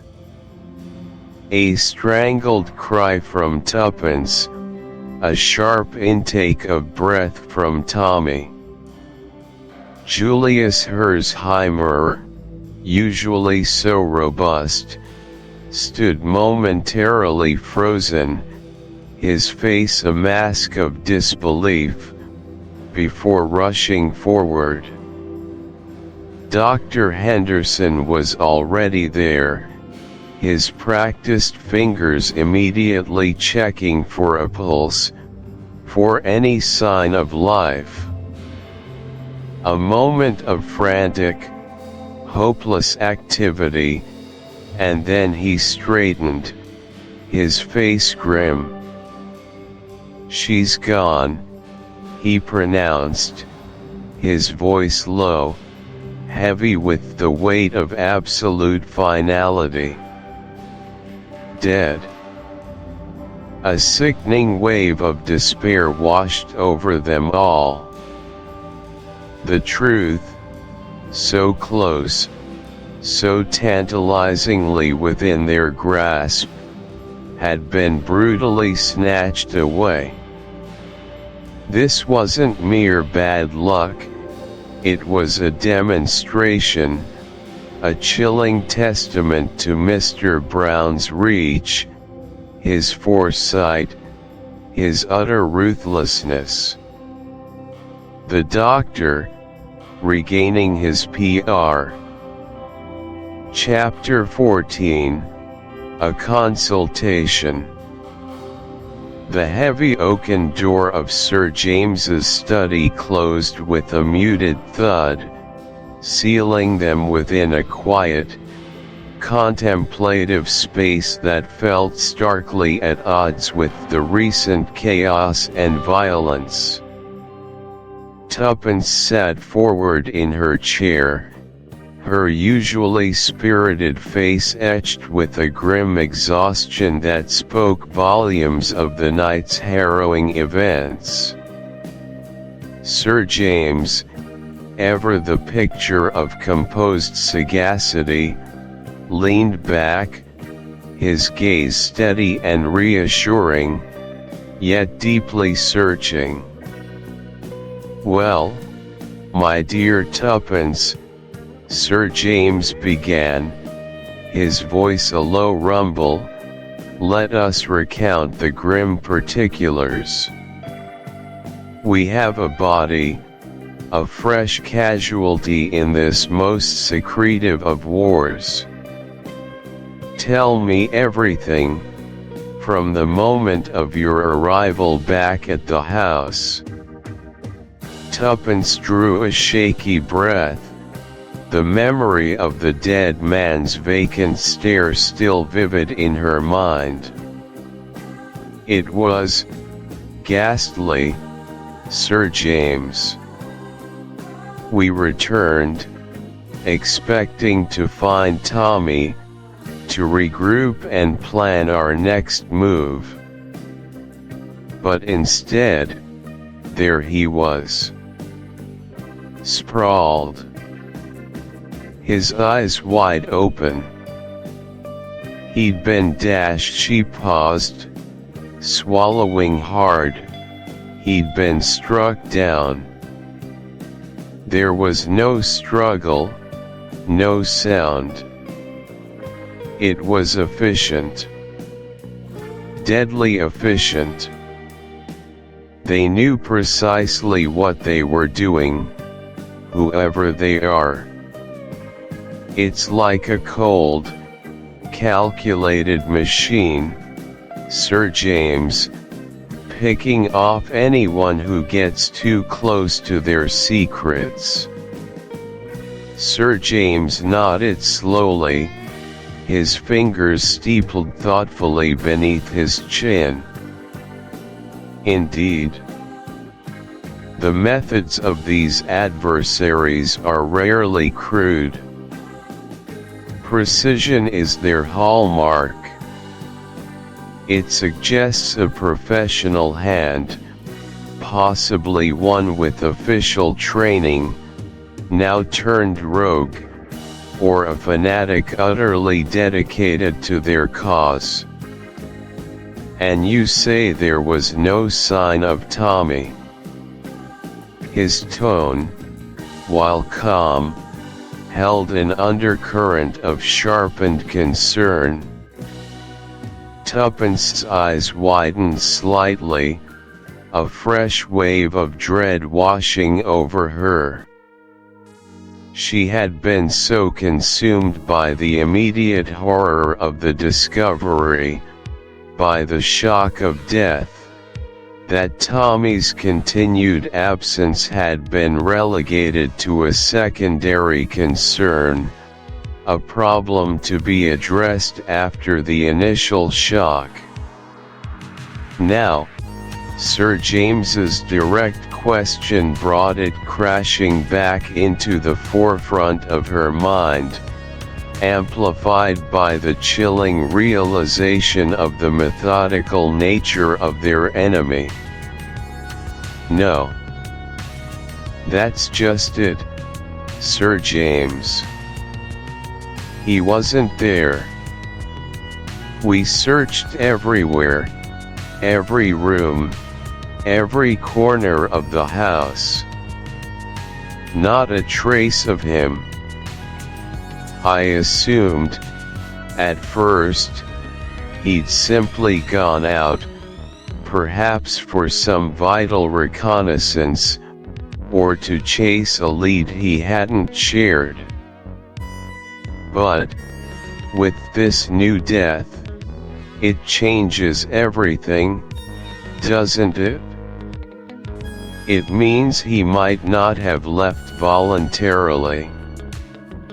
It means Her voice trailed off, the unspoken implications hanging heavy in the air. The dead man was a stark warning, a testament to the ruthless efficiency of their unseen foe. If Tommy had stumbled upon something, or if he was simply in the wrong place at the wrong time, his fate could be equally grim. The cold dread that had settled in Tuppence's stomach intensified, a visceral fear for her partner, her comrade, her friend. Sir James leaned forward, his expression now mirroring her alarm. Indeed, Tuppence. The landscape has shifted considerably. His absence, in light of this latest fatality, transforms from a mere inconvenience to a matter of grave concern. Tommy is resourceful, undeniably so, but he is also tenacious, and that tenacity, admirable as it is, can place one in considerable peril when dealing with an enemy of this caliber. He could be held. He could be worse. He left the grim possibility unsaid, but its weight was palpable. We must assume, until proven otherwise, that Tommy is now in the hands of the very people we seek to expose. Or, at the very least, actively being hunted by them. A sudden thought, a flicker of memory, pierced through Tuppence's despair. "Wait a minute," she murmured, a spark of hope amidst the gloom. "When we were searching for him, before the police arrived, I remember, a book on his bedside table. It was peculiar. Not one he'd usually read. And there was something tucked inside. I didn't think much of it then, in the confusion, but now." She scrambled to her feet, her previous weariness momentarily forgotten, and rushed out of the study. Sir James rose. Chapter 15. Tuppence receives a proposal. Tuppence sat by the window, the soft light of the late afternoon filtering through the curtains. Her thoughts, however, were anything but soft.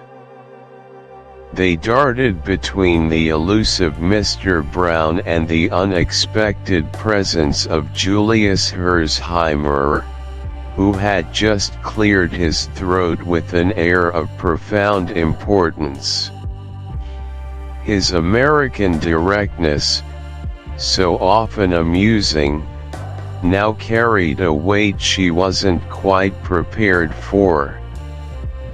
"Tuppence," he began, his voice surprisingly gentle for such a large man. "I've been doing a lot of thinking. This whole adventure, it's shown me what you're made of. You're brave, resourceful, and you've got more pluck than any girl I've ever met.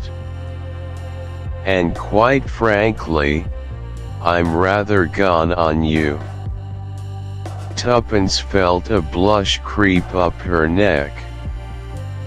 This was a distraction of the most potent kind, a personal one that threatened to derail her single-minded focus. Her heart, she had to admit, fluttered a little, despite herself. Julius was handsome, undeniably exciting, and undeniably present in a way Tommy wasn't. He continued, "So, Tuppence Beresford, when this whole mess is over, I want you to marry me. We could have a grand time, you and I, chasing down mysteries, or just living a quiet life. Whatever you fancy." She turned to face him fully, a small, wry smile playing on her lips. "Julius, you're an absolute dear. And I'm incredibly flattered, truly. But you know as well as I do that my mind, my energy, my very soul is currently occupied with one thing: finding Tommy, and uncovering this Mr. Brown. My plate, as they say, is rather full. I can't even begin to consider something like that right now. It wouldn't be fair to you, and it certainly wouldn't be fair to the mission. Besides," she added, a glint in her eye, "who's to say I haven't already got a soft spot for another scoundrel?" She left the implication hanging, a gentle, necessary brush off. Julius looked disappointed but nodded, understanding the unspoken priorities. He knew her well enough to respect her commitment, even if it frustrated his own desires. Later that day, Tuppence sought out Sir James. She needed an anchor, a clear head amidst the swirling uncertainties. She recounted Julius's proposal, not for gossip, but to highlight the constant stream of distractions, both personal and professional, they faced. Sir James listened with a patient, knowing smile.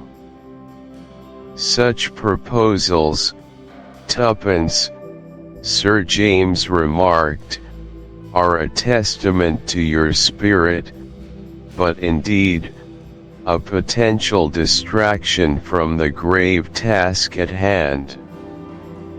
Our adversary, Mr. Brown, thrives on such misdirect ions, albeit of a more sinister kind. We must resist the temptation to follow every red herring, every alluring diversion. His methods are psychological, not merely brute force.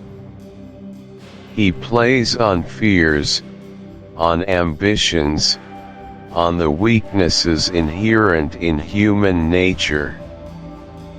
He won't be a snarling villain in a trench coat, he'll be a whisper, a suggestion, a seemingly innocuous detail. He is the master of invisibility, blending into the fabric of society, perhaps even acting as a respected citizen, all the while orchestrating chaos. To understand Mr. Brown is to understand the absence of conventional motive. He isn't seeking personal enrichment in the common sense, or revenge. He seeks power through control, a puppet master pulling strings unseen. This makes him all the more dangerous, for how do you fight a ghost? You must look beyond the obvious, beyond the shadows, into the subtle machinations of human intent. His strength lies in making you look away from him. Tuppence absorbed his words, picturing this elusive figure. So, we must focus. Tommy's last message. The house with red blinds. It's the only tangible clue we have, isn't it? Precisely, Sir James affirmed. That is where our gaze must remain fixed. It's a seemingly simple detail, yet it possesses a deliberate specificity. Red blinds. Not just red curtains, not a red door, but red blinds. This suggests a particular type of establishment, perhaps, or a code known to an inner circle. It could be a residential home, a clandestine meeting point, even a subtle marker for a business operation. Chapter 16, A Plan of Campaign. Chapter 16, A Plan of Campaign. Tuppence met Albert near the heart of Soho, in a dingy cafe. She chose the spot for its inconspicuous nature, a place where their hushed conversation would be lost amidst the clatter and low murmur of other patrons. Albert, impeccably tidy as always despite his humble origins, sat opposite her, his young face earnest and his eyes, bright with a boyish excitement, fixed on her. "All right, Albert," Tuppence began, leaning slightly across the scarred tabletop, her voice low but firm. "This is where your particular talents come in handy. Tommy, we believe, is being held somewhere in this district. It's a needle in a haystack, but we have to try." Albert nodded, his jaw set with a quiet determination that belied his age. "I know these streets, miss. Every alley, every shortcut. What are we looking for?" "Anything out of the ordinary," Tuppence instructed. "A house that doesn't quite fit. Too quiet, perhaps, or too many drawn curtains in the daytime. Or a particular kind of car that's always parked outside. A signal. Any detail, no matter how small, that seems out of place to your sharp eyes." They decided to work separately at first, Albert's youth and innocent demeanor making him an ideal, unsuspected observer. Tuppence, with her more conventional appearance, would blend in as a casual shopper or a hurried pedestrian.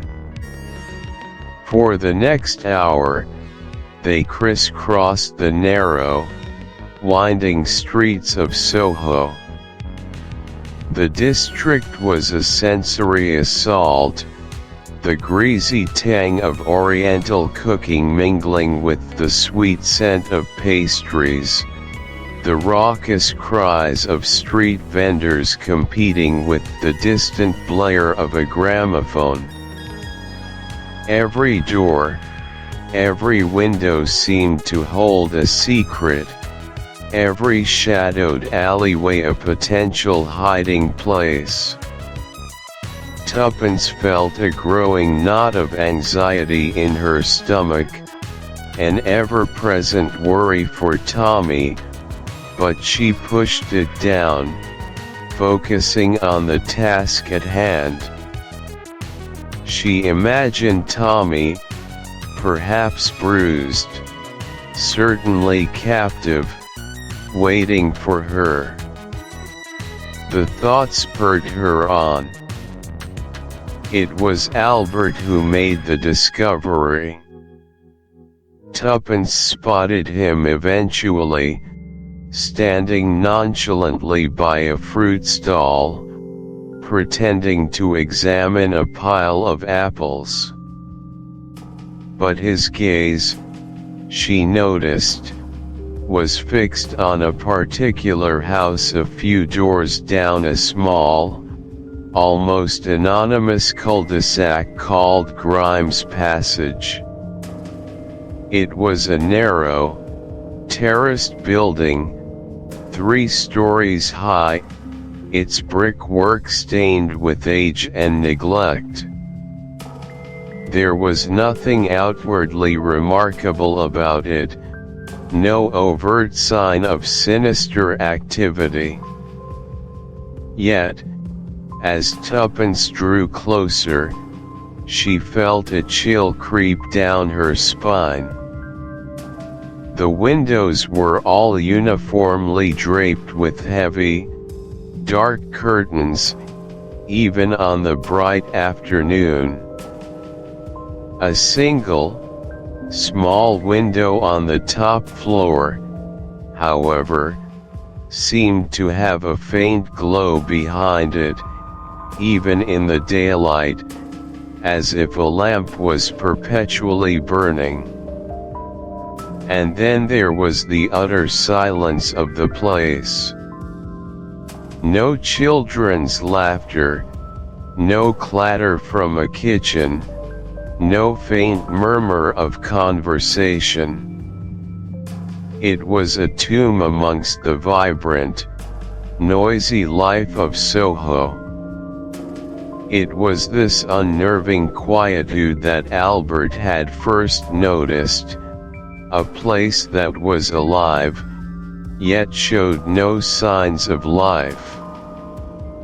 She met Albert in a nearby side street. Their conversation kept brief and hushed. "That's it," Albert declared, his voice barely a whisper, but laced with certainty. The delivery van for the laundry, it pulled up there 3 times in the last hour, but it never stopped. Just slowed down, like they were checking to see if anyone was watching. And that top window, it's always got that funny light. Tuppence felt a surge of triumph, quickly followed by a cold dread. This was it. This was the place. Right, she murmured, her mind racing. So, how do we get in? They retreated to a small, secluded bench in a nearby park, partially hidden by an overgrown privet hedge. The urgency of the situation pressed in on them.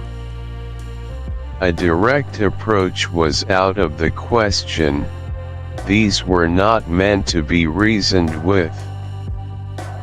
Force would be met with force, and Tuppence was woefully outnumbered.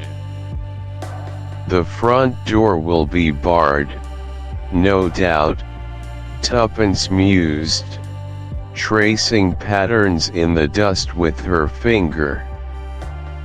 And the windows on the ground floor. Chapter 17, The Railway Station. Chapter 17, The Railway Station. The morning light filtering through the lace curtains brought little cheer to Tuppence's small room. A sense of gnawing unease had settled over her since the unsettling events at the safe house, a constant companion to her resolve. She was acutely aware of the perilous dance she and Tommy were engaged in with the shadowy Mr. Brown, and the stakes felt higher with each passing hour. A dull throb of worry persisted for Tommy's whereabouts and his safety, a silent counterpoint to her own adventurous spirit. She paced the worn carpet, her mind replaying fragments of their last conversation, searching for clues, for reassurance. It was during one of these restless perambulations that a small, folded piece of paper was slipped under her door. Her heart gave a sudden, hopeful lurch. Could it be? She pounced on it, her fingers trembling slightly as she unfolded the cheap, flimsy paper. The handwriting, scrawled quickly in pencil, was unmistakably Tommy's, or at least, a very convincing imitation. The note read, "Tuppence, meet me at Euston Station. Platform 7, 3 p.m. urgent. Don't be late, and don't tell anyone. Tommy." A wave of relief, potent and immediate, washed over her, only to be followed swiftly by a prickle of suspicion. Euston. Platform 7? It seemed a little too specific, a little too easy. Tommy was usually more circumspect, more subtle in his arrangements, especially when urgency was involved.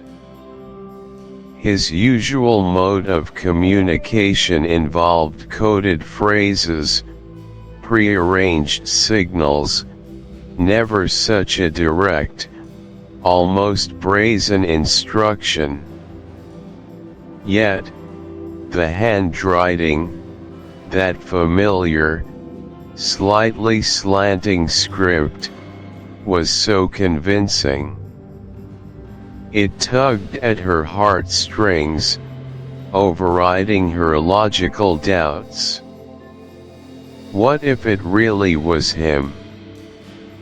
What if he was in trouble and this was his desperate attempt to reach her?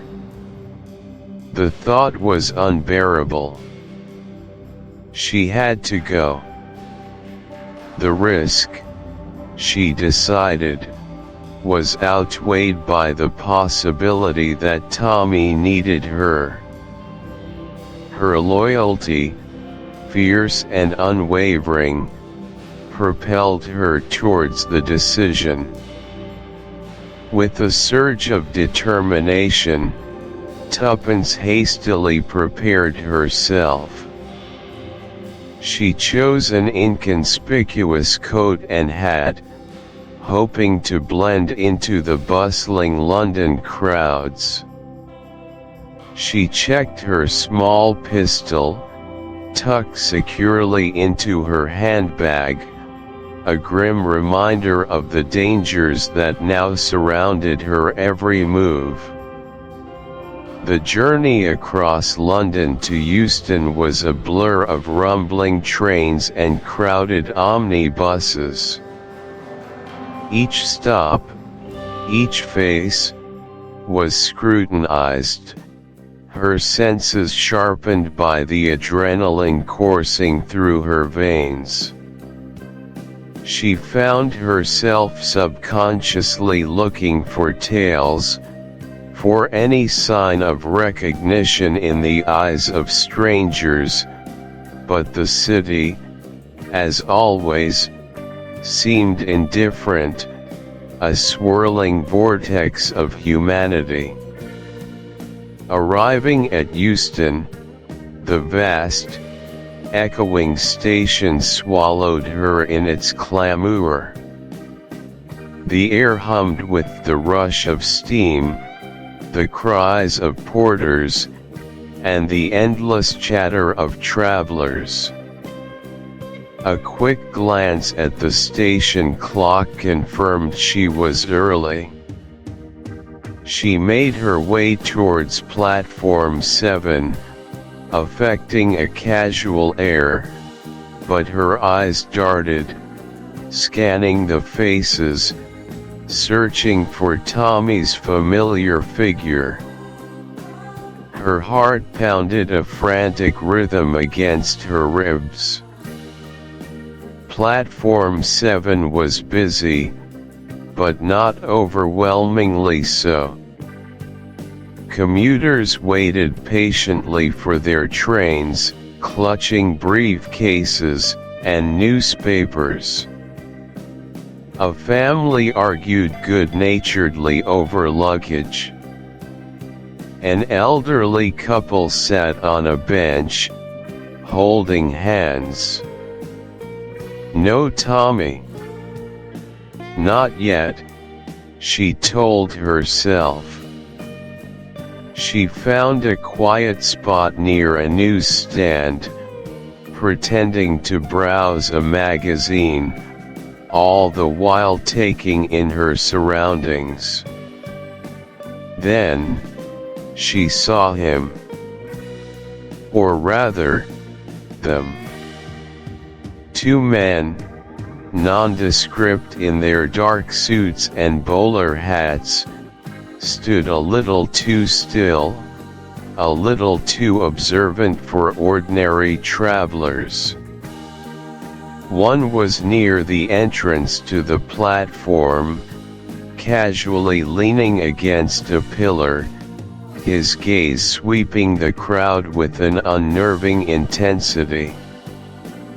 The other was further down, near the departure board, seemingly engrossed in a timetable, but his eyes, too, were constantly moving, always returning to the entrance, always to her general vicinity. A chill of dread, cold and stark, snaked its way up her spine. This was no meeting. This was Annette. T. Chapter 18, The House at the Cliff. Sound of waves crashing distantly, a creaking floorboard. Tommy Beresford's world had shrunk to the cold, damp confines of a remote, cliff-top house on the French coast.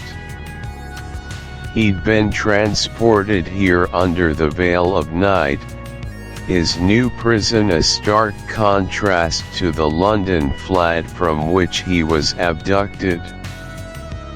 Days here blurred into a monotonous cycle, his only companions the uncommunicative guards and the ceaseless roar of the Channel winds.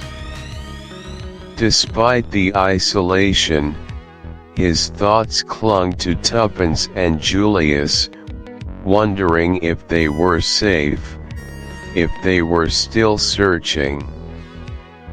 This uncertainty was a deeper torment than his physical discomfort. One afternoon, a young French maid named Annette began tending to him. She was hardly more than a girl, with weary eyes that seemed to mirror his own despair.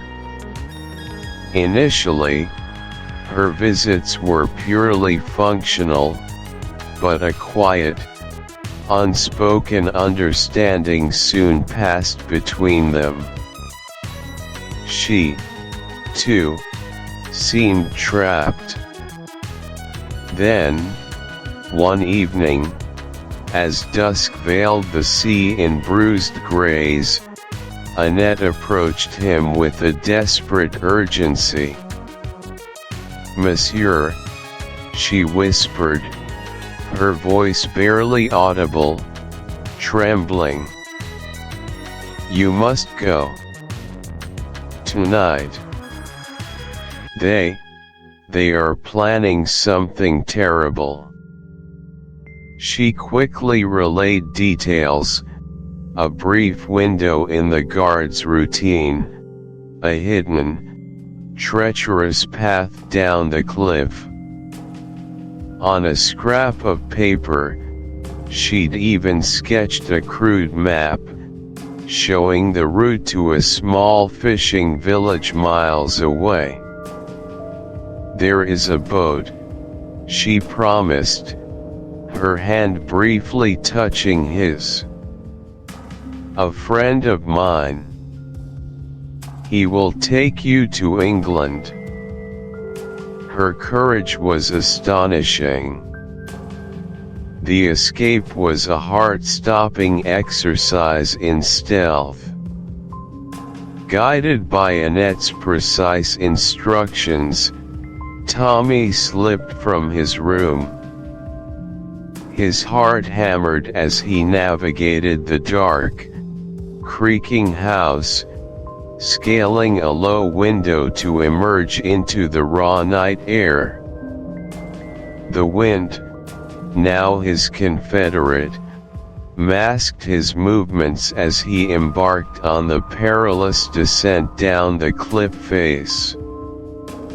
Every handhold was a gamble, every foot placement a prayer against betraying his presence to the guards above.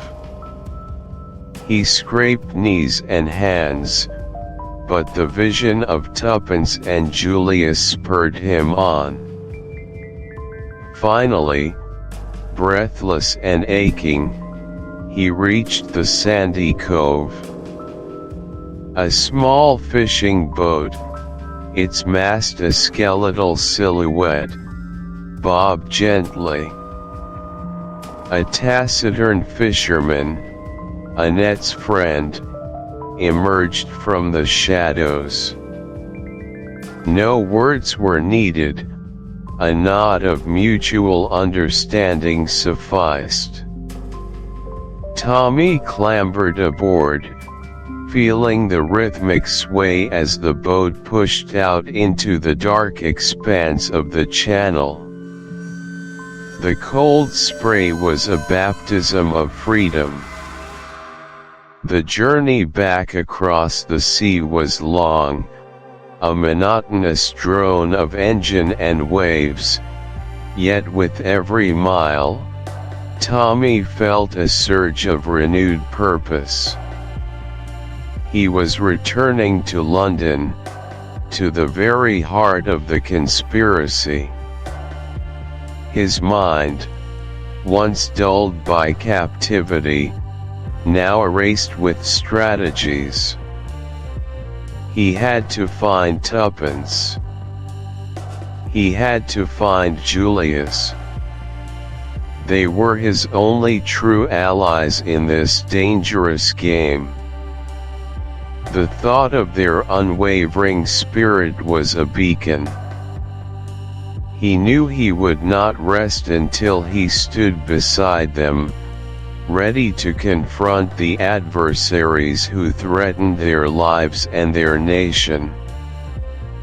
This escape was not just a flight from danger, it was a powerful reaffirmation of his commitment to the fight. Chapter 19, Jane's Story. Chapter 19, Jane's Story. A hush fell over the room, thick with the weight of revelation. Tuppence stared, her incredulity giving way to a dawning, almost painful understanding. Tommy, ever the pragmatist, was already reordering every event, every suspicious glance, every odd phrase. The woman, delicate, amnesiac Annette, now looked at them with eyes suddenly devoid of their former vacant innocence, replaced by a sharp, intelligent, and deeply weary gaze. It was Jane Finn. The actual Jane Finn. The shock of it resonated, shifting their entire perception of the perilous adventure they had undertaken. "Yes," she finally said, her voice softer, imbued with a newfound strength. "It's me. Jane Finn. The girl whose identity you've been chasing." A faint, almost bitter smile touched her lips. Annette, the poor, lost amnesiac, she was merely a carefully constructed shield. A necessary invention. Tommy cleared his throat. But, the amnesia. All of it? Jane nodded, a profound sadness clouding her features. Every faltering word, every confused gesture, every moment of bewildered, it was an act. A desperate, terrifying performance, conceived in blinding panic. She paused, gathering her thoughts, her eyes briefly glazing over as if reliving the trauma. When the Lusitania went down, it was chaos, absolute pandemonium. I had the treaty, clutched tight. It was my mission, my duty, to safeguard it. But I knew, even as I surfaced, that they would be watching. The Adversary. Their network was extensive. To walk ashore, with the document, would have been suicide, not just for me, but for the treaty itself. She continued, her narrative unfolding, painting a picture of her desperation. I saw them, agents of the German faction, mingling with the survivors. They were looking for someone specifically, a woman of a certain description. Me. I knew I had to disappear, to become invisible. And then, it struck me. Amnesia. Who would suspect a broken, bewildered girl, unable to recall her own name? It was the perfect disguise. It bought me time. Time to think, time to hide, time to wait for the storm to pass. Tuppence, empathetic, reached out a hand, a gesture of silent understanding. The mental strain it must have caused you, Jane, to live that lie, it was immense, Jane admitted, her voice trembling slightly. Every day was a tightrope walk. Every conversation, a potential trap. I had to ensure my story, my amnesia, was utterly convincing. I feared detection constantly.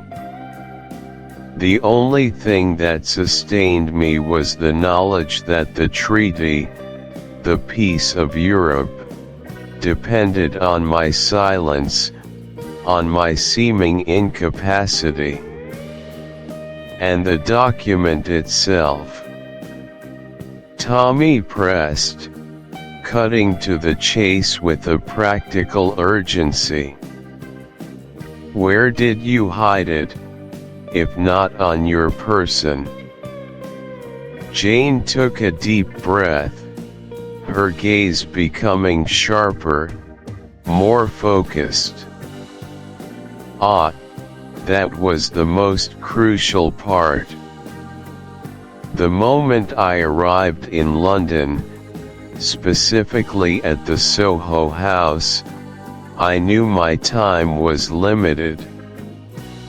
I was under surveillance, even then, though I pretended not to notice.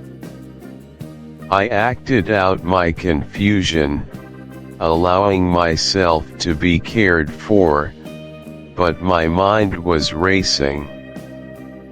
I couldn't keep it on me, it was too risky. They would search me, eventually, thoroughly. So, you hid it in the house itself? Tuppence prompted, her eyes wide with anticipation. Yes. In plain sight, yet utterly concealed from anyone but a close observer with prior knowledge, Jane confirmed. I remember the room clearly. A small, rather dusty sitting room on the first floor. There was a large, ornate picture frame on the mantelpiece, enclosing a faded print of a pastoral scene. It was heavy, with a thick wooden backing. In a brief moment, whilst my supposed caretakers were distracted, perhaps fetching me a cup of tea or arguing amongst themselves, I managed to prise open a corner of the frame's backing. It was a flimsy affair, easily manipulated. She continued, her voice gaining a sense of triumph despite the memory of peril. I folded the treaty, it was on thin parchment, into a small, tight square. Then, with trembling fingers, I slipped it be. Chapter 20, Too Late. The decision made, a frantic energy propelled them through the London night. Tommy, Tuppence, Julius, and Jane Finn, their faces etched with grim determination, piled into a waiting taxi. The address in Soho was their destination, a place where, they now believed, the fate of nations lay hidden. Every lurch of the cab, every flicker of the street lights, seemed to amplify the gnawing anxiety in their chests. The treaty, the elusive document that had caused so much peril and intrigue, was within their grasp, or so they desperately hoped. Time was their enemy, a relentless pursuer. Was Mr. Brown already ahead? The question hung heavy in the air, unspoken but universally felt. They reached the unassuming Soho house, a dwelling like countless others, yet now charged with immense significance. Julius, ever the man of action, quietly picked the lock, his movements swift and practiced. The door creaked open, revealing a shadowed interior, silent and undisturbed. They slipped inside, their footsteps muffled on the worn carpets, their breaths held. Jane, who knew the house from her brief, terrifying captivity, led them directly to the small, ordinary sitting room. Her gaze fixed on the mantelpiece, then to the innocuous landscape painting hanging above it, the one with the hidden spring. A collective breath hitched as Julius, with practiced care, reached behind the frame. His fingers probed, searched, and then, with a faint click, the panel swung inwards. A small, dark cavity was revealed. All eyes peered into the void, a mix of hope and dread warring in their hearts. But the cavity was empty. Starkly, undeniably empty. The small packet Jane had described was gone. The space where it should have rested was nothing but dust and shadows. A collective groan, soft yet profound, escaped them. It was a sound of crushing disappointment, of a race lost, of hope extinguished. Tommy's face hardened. "He's been here," he muttered, his voice raspy with defeat. Tuppence, her usual vivacity drained, stared blankly at the vacant space. "Too late," she whispered, the words echoing the emptiness before them. The cold reality of their failure settled upon them like a shroud. Mr. Brown, the shadowy mastermind, had anticipated their move, outmaneuvering them one final, devastating time. The treaty, now in his possession, was truly lost. The air in the room grew thick with unspoken accusations and dawning terror. Who was Mr. Brown? The question, once whispered, now roared in their minds. He was always one step ahead, knew their plans, their movements, their very thoughts. He must be someone close, someone trusted, privy to their every whispered strategy.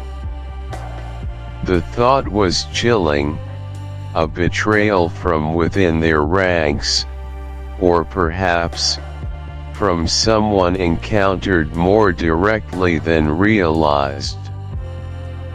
Was it someone who had helped them? Someone who had seemed an ally? The implications were horrifying. Each person present scrutinized the others, a flicker of suspicion, however brief, passing through their eyes. The psychological toll of this defeat was immense, not just the loss of the treaty, but the shattering of their trust, the terrifying realization that their adversary was a phantom who wore a familiar face, a hidden enemy amongst friends. The game was over, and they had lost, utterly and completely, to an adversary whose true identity remained agonizingly out of reach, but whose omnipresence now felt terrifyingly real.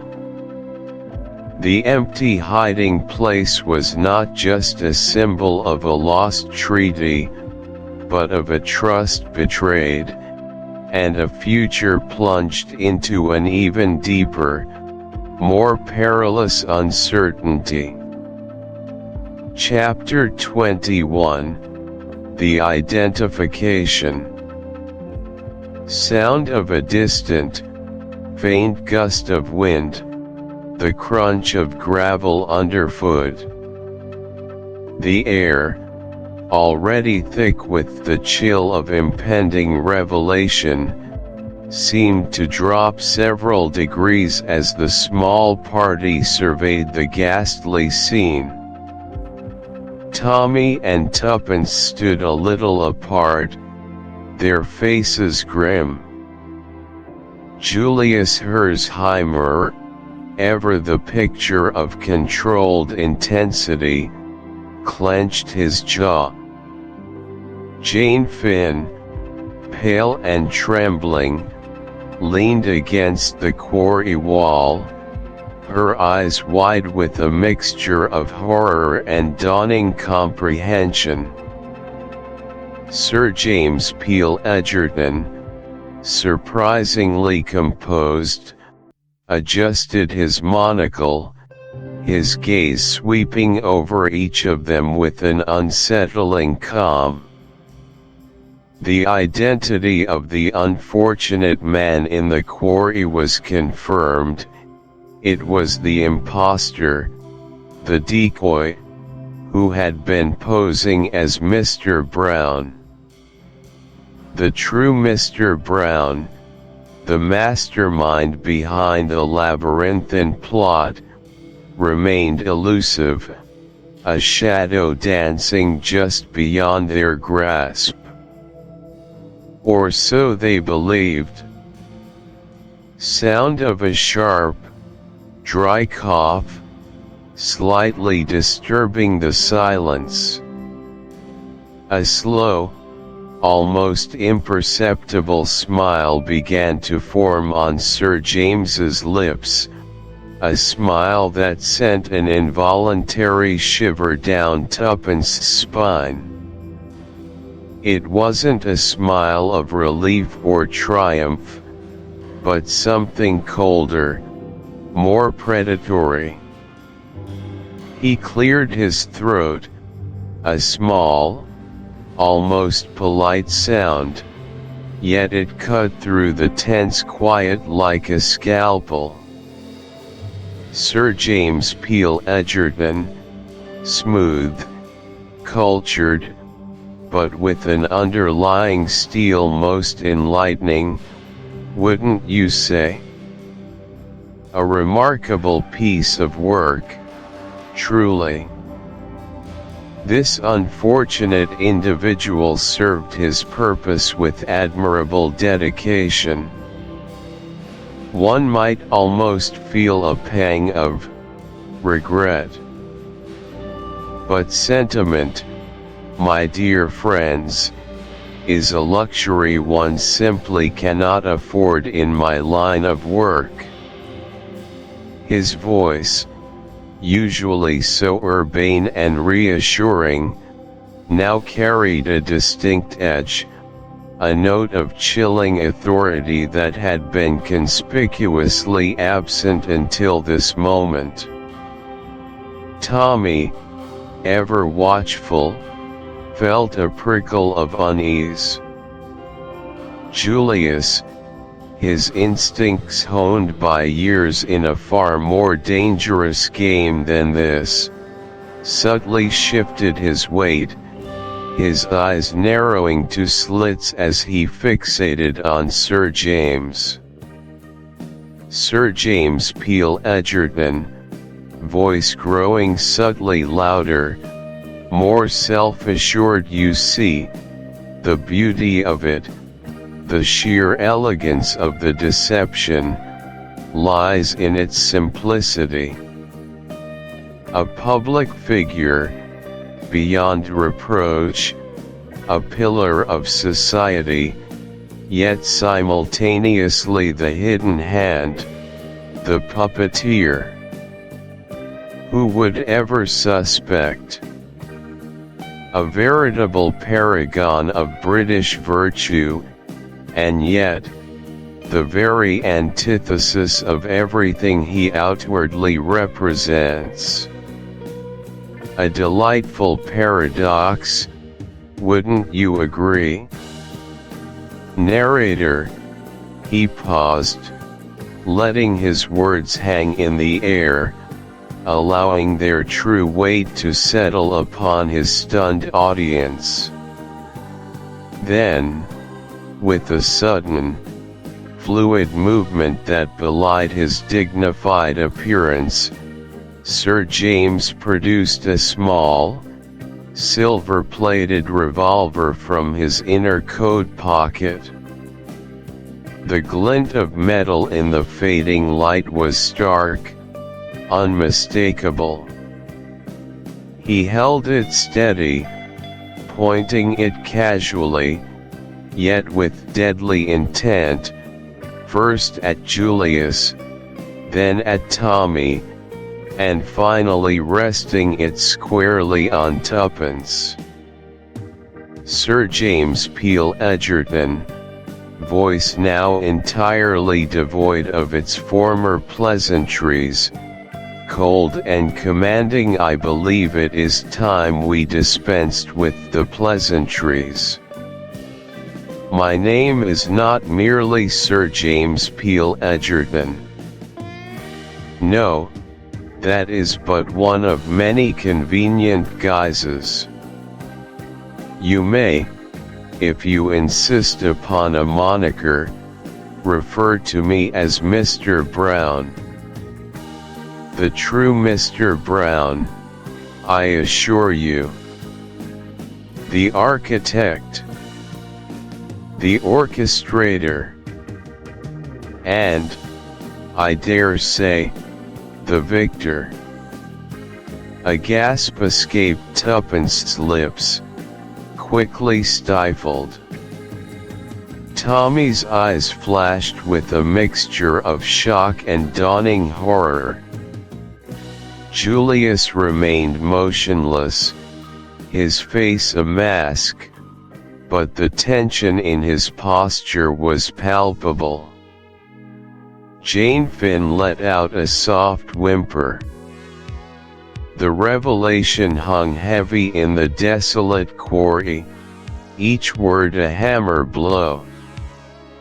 Sir James Peel Edgerton, a low chuckle, devoid of humor. Oh, the expressions.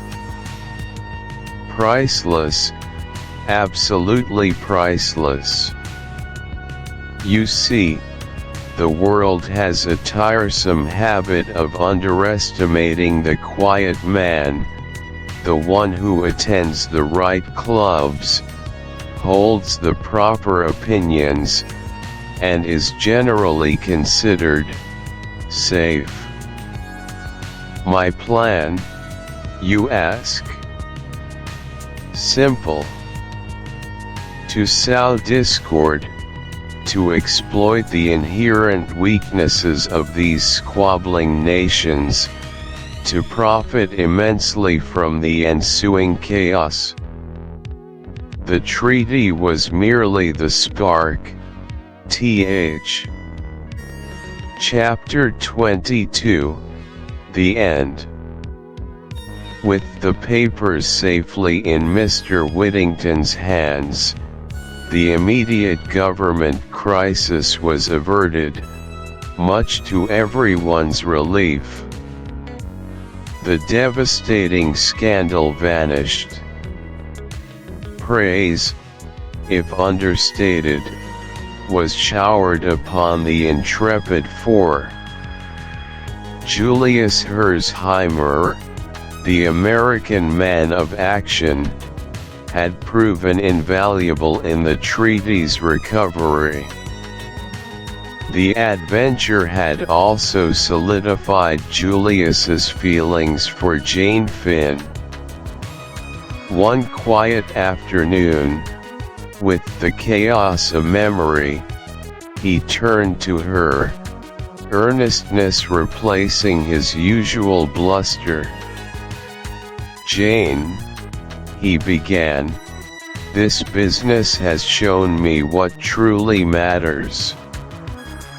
I want you by my side.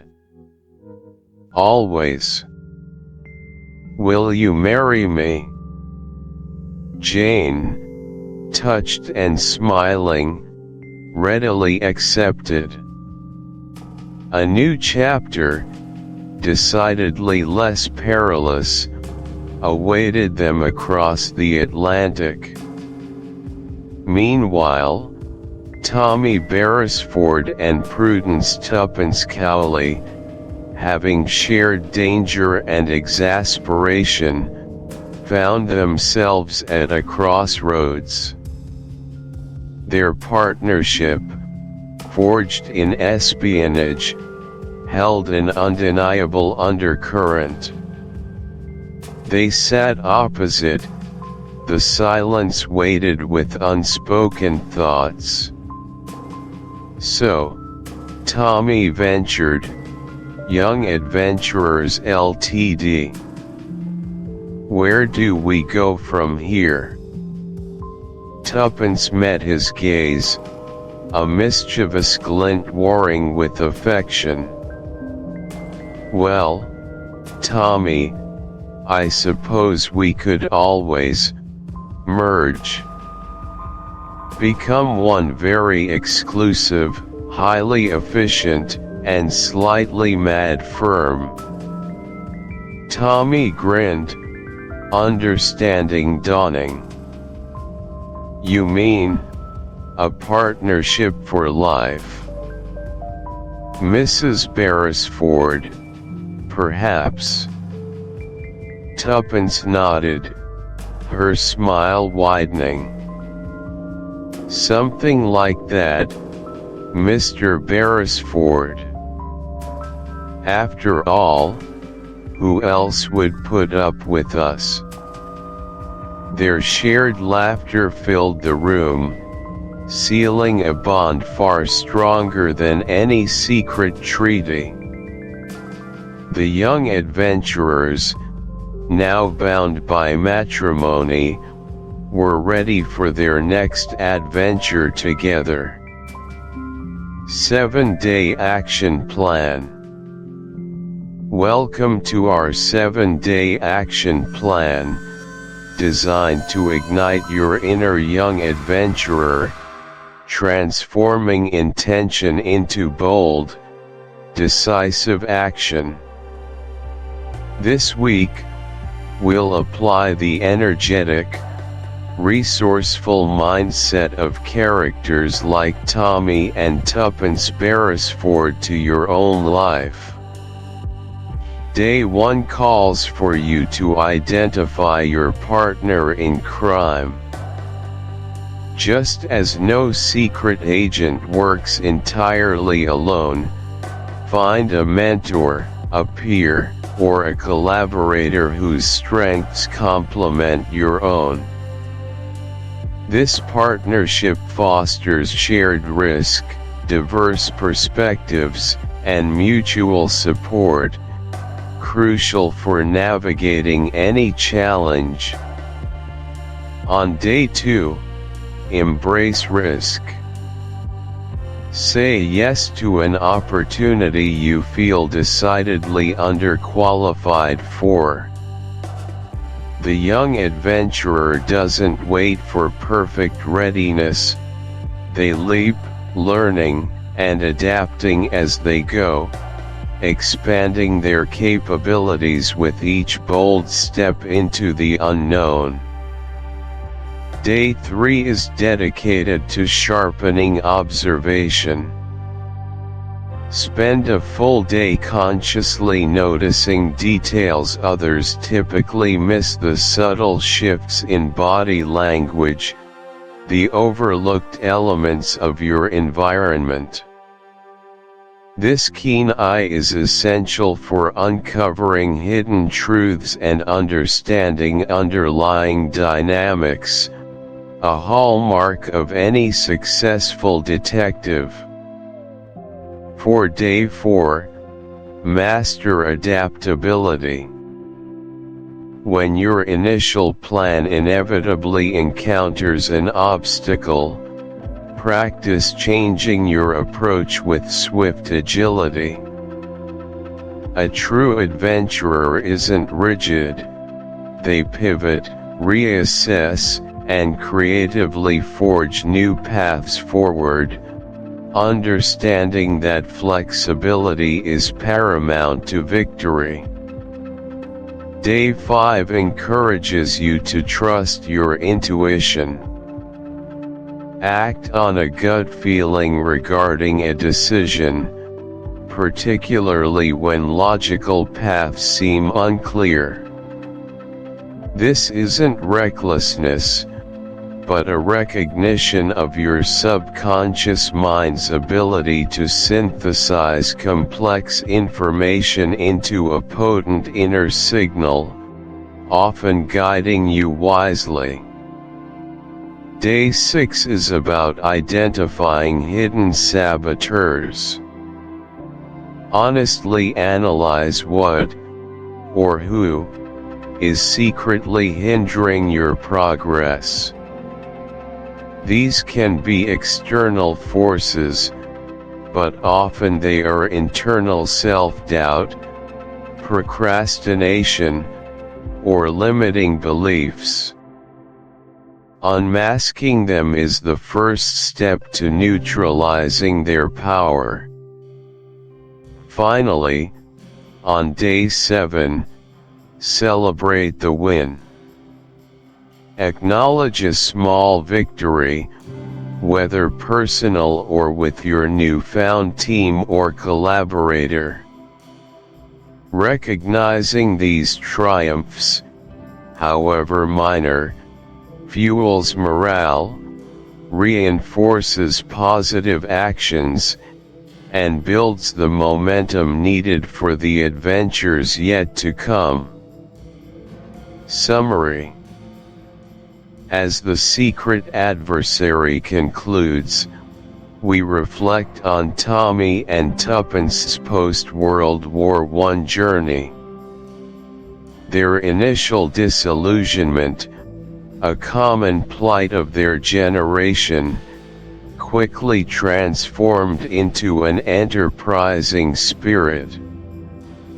Their audacious pact for adventure or employment, however unconventional, highlighted resilience, demonstrating how initiative forges new paths even in uncertain times. Central to this tale is the profound strength of trust and partnership. Tommy and Tuppence, a youthful, occasionally bickering but ultimately unbreakable duo, navigated perilous espionage.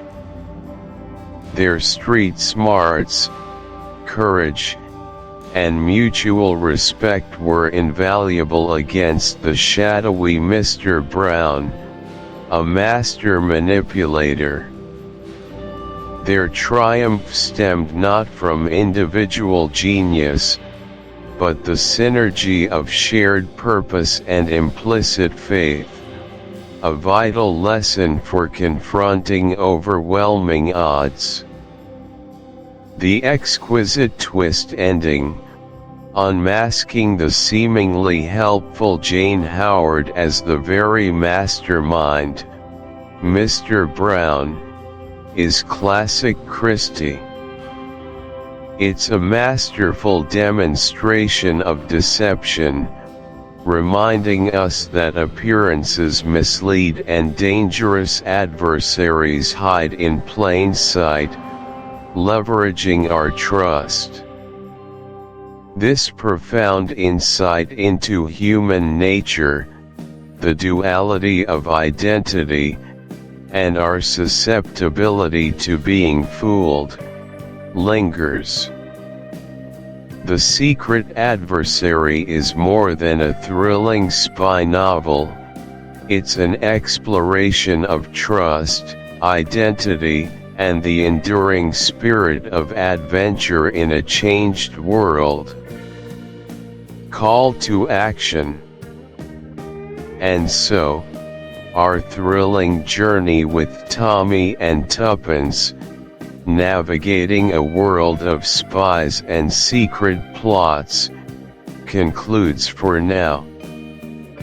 If this captivating mystery kept you guessing and on the edge of your seat, we would be incredibly grateful if you'd consider leaving us a rating.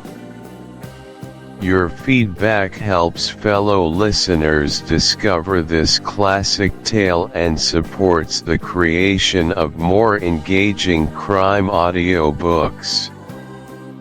A simple rating or brief review makes a real difference in sharing these timeless adventures with a wider audience. But the adventure doesn't have to end here. For those who crave more ingenious plots and unforgettable characters from the golden age of crime, we warmly invite you to subscribe or follow our channel.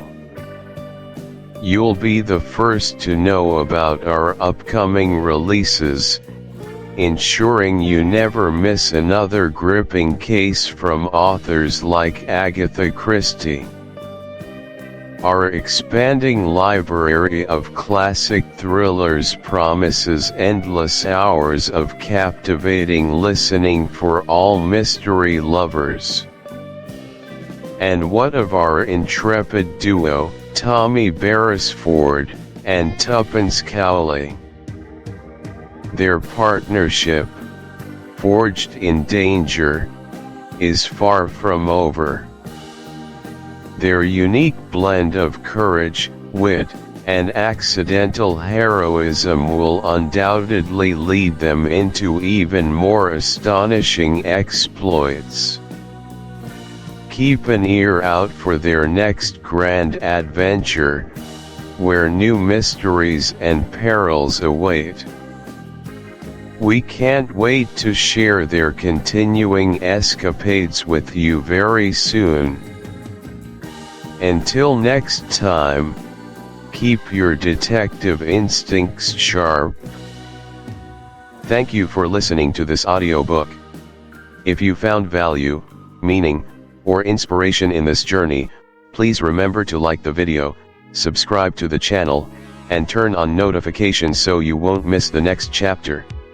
Your support helps us bring more timeless classics to life. See you in the next reading.